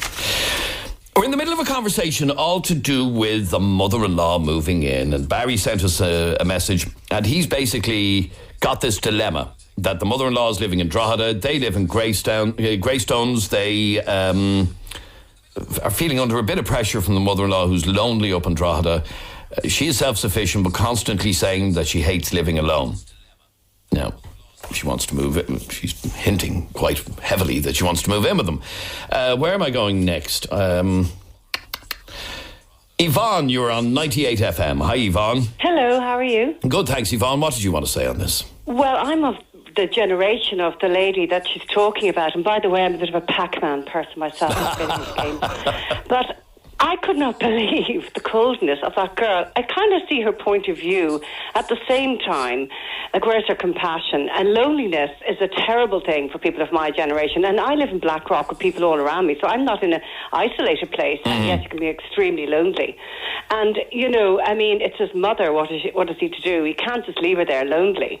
But I don't think she has the right personality for that situation. I think a lot of ladies could handle the mother-in-law moving in, but having listened to that girl, and she's already foreseeing a whole lot of things this lady might do and not do. She hasn't even got in the door yet. She's already decided. Now, I have to say, in that lady, in Melanie's defence, she's not even married yet. I know. I mean, she's not getting married till the end of the year. I kind of see her point of view. I kind of see her point of view. But I think that this is never going to go away now, because if she does move in, there's going to be resentment from her with the new husband-to-be. And if she doesn't move in, he's always going to be feeling a little bit, you didn't let her move in. So I think that's always going to be a rift between them now. But I think... Well, let me ask you, Melanie, is there pressure on you to consider this? Oh no, like it's no and that's it. And it's not in a cold way. Like, I get Yvonne's point about loneliness. I totally understand, and I do feel bad for her. Like, I'm like, as I said to my fiance, we're only a phone call away. I'm happy to pick up the phone and take a call from her if she's feeling lonely. I just don't want her in my personal space. I even Melanie, the more I listen to you, the more I wouldn't want to be in your personal space either. Yeah, and but I'm sure you're a very nice girl, Melanie. I'm sure you're a very nice girl, but you don't have the personality. And I'm not saying that. No, I'm not saying you're a bad person, Melanie. I'm sure you're a very nice girl, but you don't have the right personality for somebody to move in with you. Well, Adrian, I've been decent enough, as in that I said to him we could find her a home closer to Dublin. Like a house? No, like a nursing home, like, you know, under the Fair Deal scheme, where she could. I've looked into it. I've done extensive research on this to the point that was my closing argument if it came to blows. How old is this woman? Get around to move into a nursing home. How old is this mother? She's in her early 70s. Right, she's not disabled or... Yeah, but there's a lot of capable people in nursing homes. You know, people go into them. You can even do this independent living type thing. You know, I've really looked into it, and I've weighed it up, and, you know, that was my closing argument. If he tried to tell me that this is happening, I'd say, no, this isn't happening, but we can look at a home for her closer to Dublin. I'd be willing to help you out with that. I just don't want her living in my home. Well, Mark, I'm going to go now because I've got things to do. I've got to whip a few 70-year-olds off the tennis court. So I just want to say to Melanie, I'm sure you're an extremely nice girl, and I'm not out on the radio to annoy you. Yeah. But what I'm saying is, Melanie, you don't have the right personality for that lady to move in with you. Oh, you're absolutely right. I don't want her in my You're space. absolutely right. You don't want her there, so she shouldn't be there. No, but I do feel sorry for the mum, and I think loneliness She's is not my the thing problem. that It's people not what I don't think signed about up for. at When all. he proposed, that wasn't what I said yes to. I said yes to marrying him and raising our child as a family. I didn't say yes to raising his 70-something-year-old mother as well. Yeah. What, and then in a couple of years, 10 years down the line... I can see, Yvonne, what you mean. I wouldn't be mad about moving in with you either, to be quite honest. Bobby, you're on 98 FM. How are you, Bobby? Top of the morning, boys. How are things? Good morning, Bobby. How are you? Listen, I'm actually astonished that I'm actually agreeing with Mel, because anything she comes out with is normally madness. But you know what? I put my hand up. She converted me. I totally agree with that 100%. When you hear this guy's dilemma, this guy Barry, he's been put under a bit of pressure by the sounds of it to allow the mother-in-law to move in. Can you obviously don't think he's being selfish by saying no? Not at all. Listen, as Mel said there, he signed up for her. He didn't sign up for his family. He married the girl. He didn't marry the family. And that's my belief. Now, a lot of people feel that we owe our parents a return. No.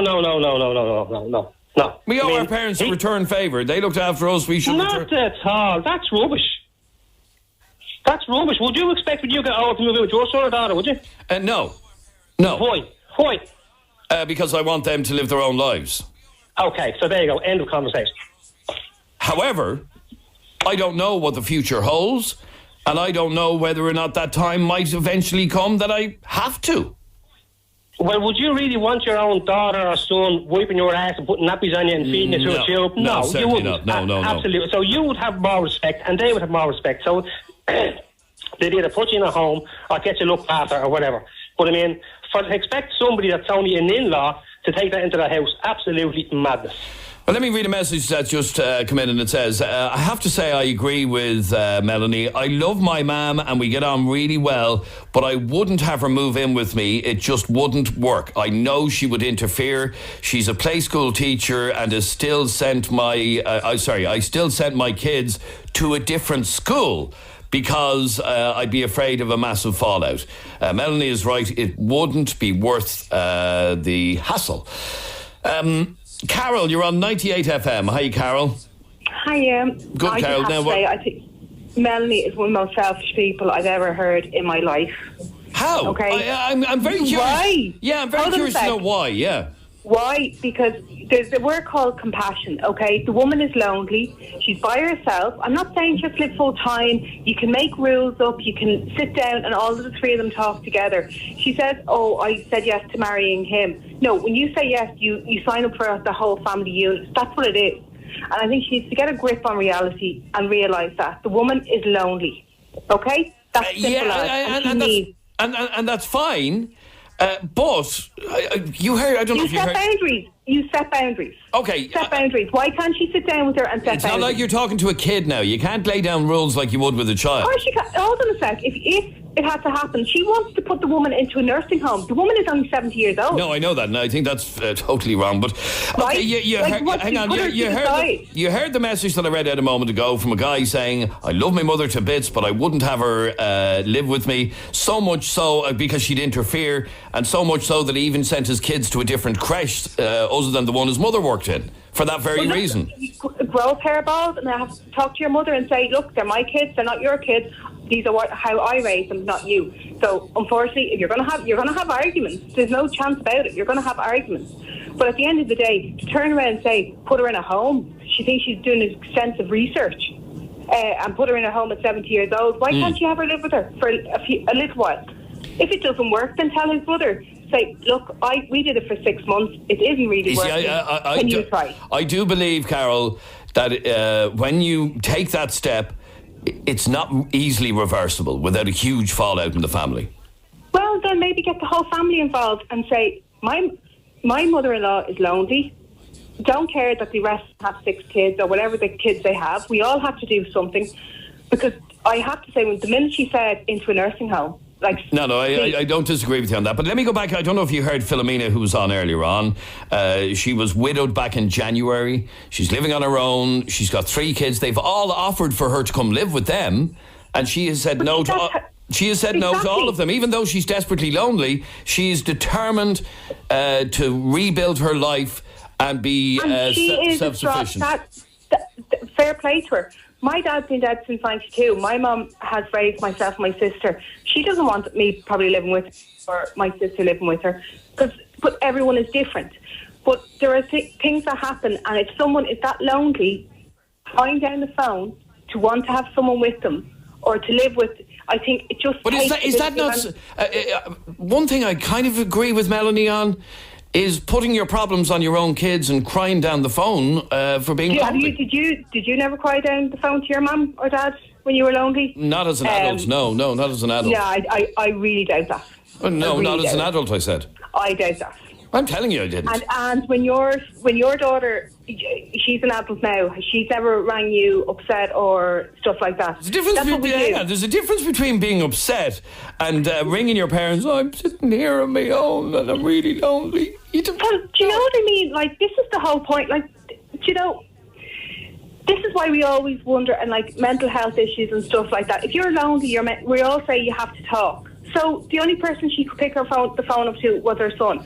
I don't see Melanie, you're extremely cold-hearted to be annoyed over your mother-in-law or your future mother-in-law ringing her son and saying she's lonely. That's what I'm actually really dumbfounded here to be getting this kind of level of stick, because I really don't think there is anything wrong in what I said. And in terms of the nursing home comment, I wasn't talking about throwing her into a nursing home and leaving her there. I was talking about an independent living situation, which happens on the same grounds as nursing home. So she would still very much be cooking for herself and cleaning up after herself and going out about her daily needs and taking care of her daily needs herself.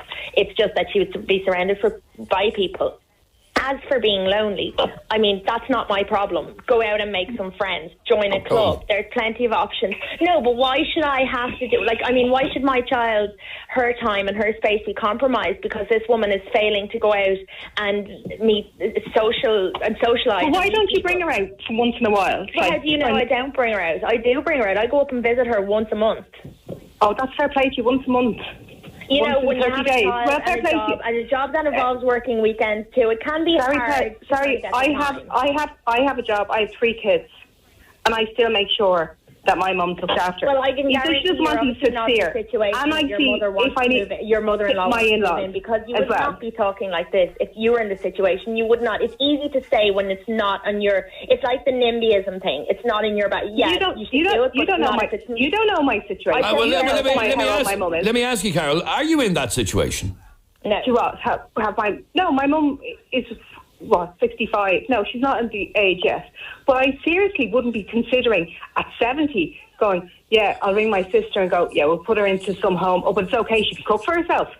All right, let me just bring in one last call on this, and that's you, Steph. You're on 98 FM. How are you? Not too bad, thanks. How are you? Steph, what's your advice for Barry, who's facing this discussion with his wife at the minute? Right, see, they're married, right? So it's different in the sense that they're already married. In regards to Mel's fiancé, I'd be looking hard at their relationship. Because at the end of the day, that 70-year-old woman has put 70 years on this earth. Mm-hmm. And she has raised that man to want to help his mum. And want to look after her after she's looked after him for 30, 35 years. I know, but sorry, can I just say that it does strike me as a very difficult start to a marriage before they even get married to have. Well, look, listen, I'm in that situation, right? I am getting married in a couple of weeks. Okay. And we live with my mum. well, or my mum lives with me. Do you know that kind of way? And when I went into my relationship, it was very much said, she comes along with us because she's on her own, she's a widow, and there's nobody else there really to kind of look after her. I said, so she's always going to be there. Now, my mum does her own thing. She stays in her own areas. She cooks her own food. She does her own stuff. Nothing to bother with her. She can be a little bit irritating at times, but sure, so can I. I don't know if you heard the message I read out earlier on. That Granny used to live in the house with them, and she always interfered and took the side of her son when it came to arguments, and that caused murder in the house. But of course you can't take the side of her son. It's her son. But that's exactly the point. Who wants that sort of stress? Who wants that added complication into your own relationship? But it's not something that you should turn around and just flat out say no. It's not. It shouldn't be so. And then turn around and say, oh, I've done extensive research on homes. She's 70-year-old. She's not like infirm. She's not incontinent. She's not any of those things. There's nothing wrong with the lady. She just wants a little bit of company and attention and maybe a little bit of affection from her family. Do you know that kind of way? She's after raising these kids. And I think that Mel has just been a small bit naive. If it was her mother, would she turn around to him and say, no, she's not moving in, or would she change her stance on it? Well, she's gone off the line, so I can't really ask her, but, okay. You know what I mean? All right, but look, a lot of people saying Barry should give in and allow the mother-in-law to move in. My mother-in-law moved in for 3 months after an accident where I ran over her in the car. Oh, of course I took her in to help, but it put huge stress on myself and my wife as they can't be in the same house without killing each other. I was always in the middle, and having a newborn didn't help. I love my mother-in-law, but unfortunately, for the sake of our relationship, she had to go. We make an effort to visit her a few times a week and make sure she gets to see our daughter. I'd love to know how you ran over her. I assume it wasn't on purpose. This is 98 FM's Dublin Talks. This is Adrian Kennedy with you until midday today, and sorry, there you are. There's a topic for next week. How to run over your mother-in-law. Are you looking for tips, are you? How did you do it? How'd you run over my mother-in-law moved in for 3 months after an accident where I ran over her in the car. Who does that? This guy. I felt like doing it a couple of times, but I'd never actually do it. Yeah, he did. Yeah. Jeremy. Yes, you've seen in the news that addiction to playing video games is now seen as a mental health issue. Yes. This was only a matter of time before this happened, ladies and gentlemen, because a lot of things in the last few years have been recognised as addiction level, and the latest thing to be recognised as an actual addiction is gameplay. Now, I can understand it. I have a cousin who plays computer games, and literally he'll play them until his eyeballs are actually bloodshot. Like, that's how long he'll play them. He played them in the dark. God. So we want to find out what game you were addicted to during your childhood. So this will depend on, I suppose, what generation you grew up in. Absolutely, yeah. So what was the game that you played for hours on end when you were growing up? Text or WhatsApp us now, 087 798 98 98. Now, my one of the most addictive games of all time, I was a young kid in 1982. Right, oh yeah. When this game... Now, back then we didn't have computer games in our house, so the only place you could go to play these games was to bowling alleys. And I remember, literally, I became like a Pac-Man junkie, Adrian. I remember going to my parents and literally saying to them, I need my fix. I need my fix. You didn't really say that. Yes, I did. And they used to give me a couple of pounds to go up to the bowling alley in Dundrum to play Pac-Man, and I would literally sit there playing Pac-Man for hours on end. I thought it was the best thing since sliced bread. Okay, what game were you addicted to? Text or WhatsApp us, 0877 98 98 98. The sound of the city. 98 FM's Dublin Talks. Imagine you could see a GP at a time and a place convenient for you and just pay €20. With VideoDoc, the online doctor service, you can. Book a €20 consultation with a fully qualified GP for online diagnosis and treatment, and when necessary, receive a prescription, download the VideoDoc app or register at videodoc.ie. VideoDoc, the 21st century house call. The Killers return. RDS Dublin, June 26th. I got gas in the tank. I got money in the bank. The Killers, plus special guests Franz Ferdinand. Tickets from $69.50 on sale now. Additional charges may apply, subject to license. The Killers, plus special guests Franz Ferdinand. Tickets on sale now. Oi, van owners. You know time is money, so save both. Chill compares lots of different insurers to find you the best deal. Visit chill.ie today for a quick quote. Chill Insurance. We'll take it from here. Chill Insurance Limited, trading as Chill Insurance, is regulated by the Central Bank of Ireland. They have a manager. We have a guardian. They have fans. We have a family. They have players. We have legends. This means more. The new Liverpool FC away kit is out now. Buy it before the 1st of July from your official LFC club store at Ilac Shopping Centre, Dublin, and online at liverpoolfc.com/store, and receive a free €12 LFC retail gift card to spend in July. This means more. Sandyford Mazda, your #1 South Dublin Mazda dealer. Call in and test drive your new Mazda during our sales dry time event from the 6th to the 16th of June. From the Mazda 2 to the all-new CX-5 SUV, we have the complete range to suit your needs. 1 year's free road tax for every Mazda purchased during our drive time event. Think Mazda. Think Sandyford Mazda. Dublin, the sale of the summer is here with Vodafone's amazing deals on pay-as-you-go. Call in store and get the Nokia 2 smartphone for just €1 when you switch. Plus, get double data on our Chat Smart and extra pay-as-you-go plans. Now that's an epic offer. Drop in store today and switch to Vodafone to enjoy this exclusive summer deal. The future is exciting. Ready? Subject to switching to prepay from other networks. Stock availability and €20 top-up. Offer redeemable in all Vodafone stores in Dublin only until July 31st, 2018. See Vodafone.ie for terms. There's now more choice than ever in wood flooring at your new look Des Kelly Interiors. And if you need help choosing, just ask our friendly staff. Have you tried Des Kelly Interiors? A train approaches the platform. For you, it's just the 12:20 from Galway. But for your little one, it's come from the North Pole. Cowboys and Indians are fighting on the roof. In the back carriage, wizards on the way to wizard school. And when it stops and you step on board, it could take you anywhere. Rediscover the joy of the train. Great fares for all the family at irishrail.ie. Hi, I'm Yvonne O'Mara, Super Value store owner. At Super Value, we're super quality service for you and your family. And we're value with low everyday prices in our Super Value range, like Super Value frozen strawberries and raspberries, 340 gram, only €2 each. And Super Value porridge, 1 kg, only 95 cents. The super, the value. At Super Value, we do both. 98 FM's Dublin Talks. With the new look Des Kelly Interiors. For even more choice in wood flooring. 98 FM.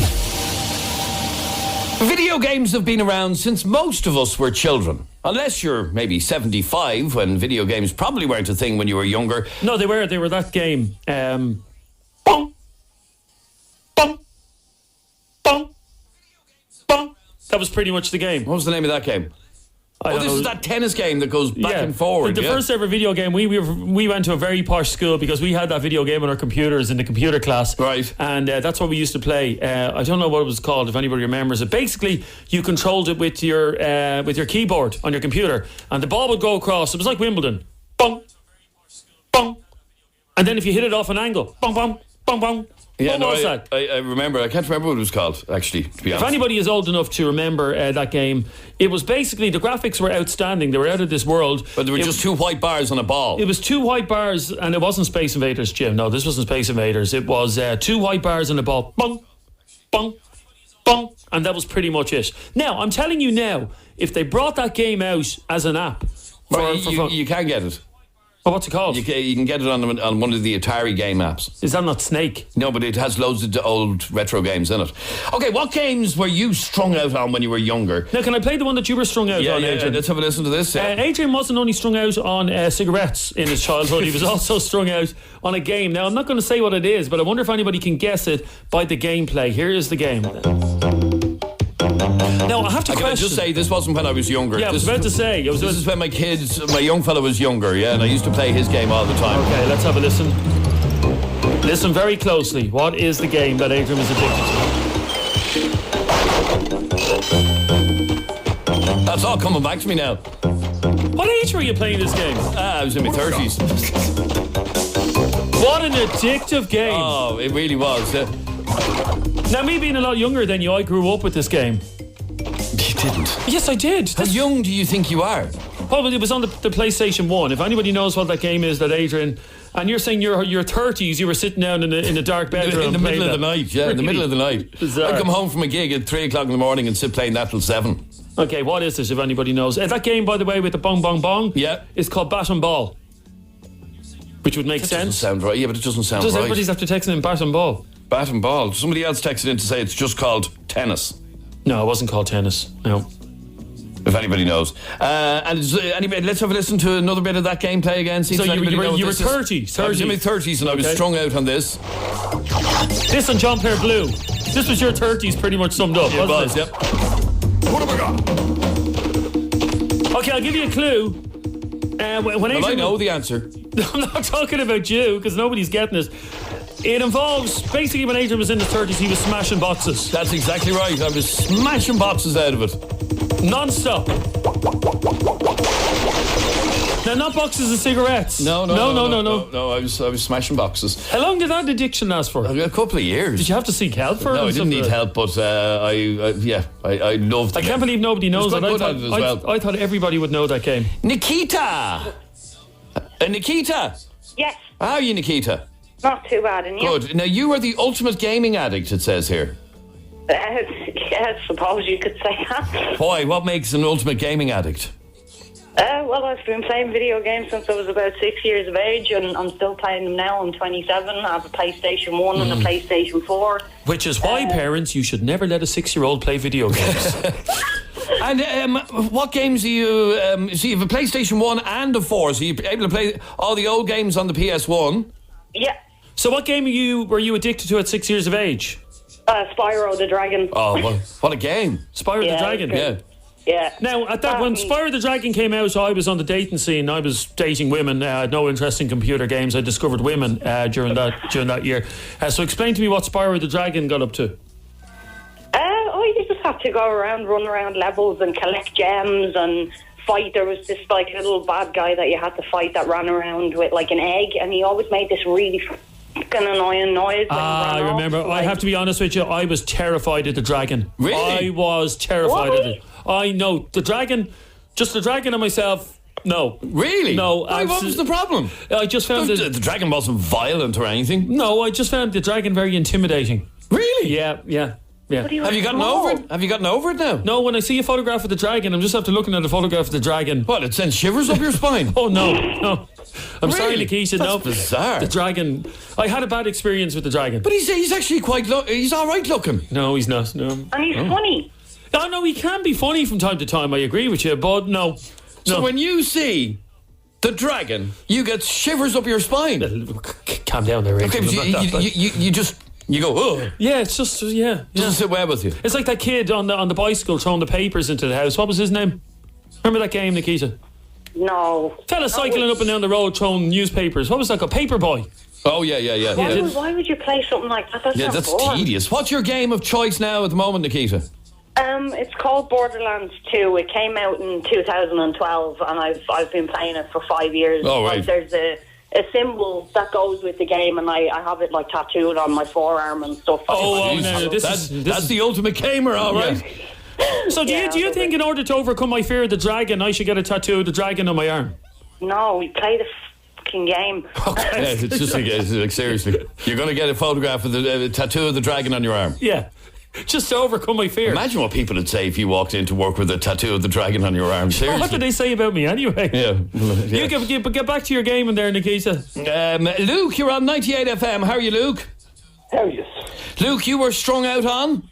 Pokemon as a kid. Oh, you see, loads of people were. Was that a computer game? Of course. What do you think it was? I thought it was just game cards. No, you get it for the Game Boy. Yeah. Then it came out on the Game Boy SP, then the Nintendo DS, and it's still going up to this week. Yeah, it is. Yeah. Now, Adrian was talking about smashing boxes when in his 30s, and he was sorry. That game is too easy. It's not an easy game. It's actually very difficult. Which game is it? Crash Bandicoot. It was Crash Bandicoot. Yeah. No, it wasn't easy. What is? It wasn't just about. The game was easy. Not at all. No, you're right, Adrian. No. That's because you were told you don't use to playing games. No, if you hit the box that had TNT on it, you'd blow up. Yeah. So I mean, that was dangerous. You need to dodge them. I mean, you never you saw... bounce on them, you get a countdown, so you're all good. But what was dangerous about Pokemon? Nothing. Yeah, but there, get off the line then. Get off the line. By the way, Peter. what animal is a bandicoot? Oh. Is that a made-up... If anybody knows, is that a made-up animal? By the way, a few people got that right. Well done to Peter and Eric in Rush, who guessed it was Crash Bandicoot. Can someone please tell me, is a bandicoot an actual animal, or is it like a dragon? The dragon is real. I don't think so. No, a dragon is a real thing. It's not a real thing. Yes, it is. And have you ever seen anyone breathe fire?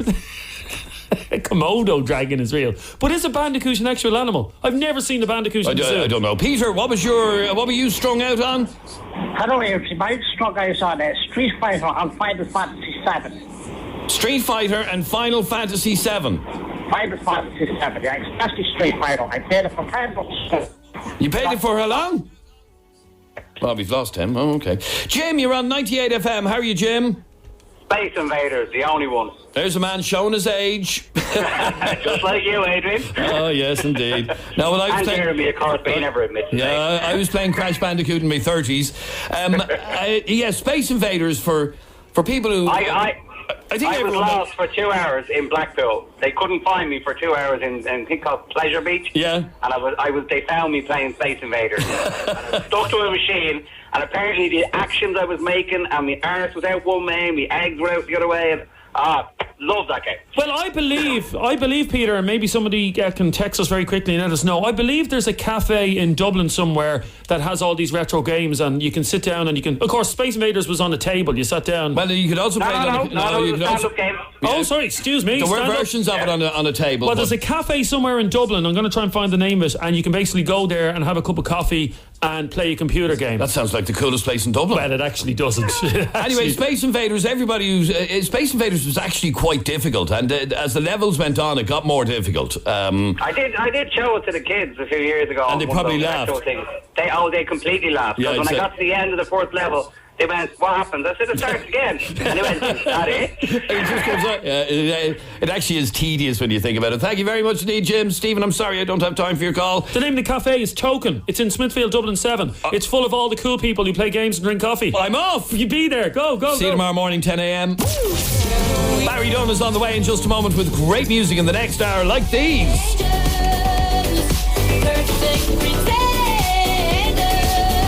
Cause you had a bad day, you take one down, you sing the sad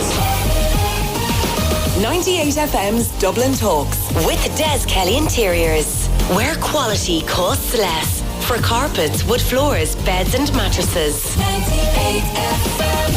There's a new place to buy Peugeot in Dublin. It's Sandyford Motor Centre. Choose your 182 Peugeot SUV right now. The 2008, the 3008 Irish Car of the Year 2018, or the exciting new 5008 7-seater. Visit sandyfordmotorcentre.com for more details. Sandyford Motor Centre, the new home for Peugeot in Dublin. Bruno Mars live in concert with special guests Sister Sledge and DNCE. Marley Park, July 12th, subject to license.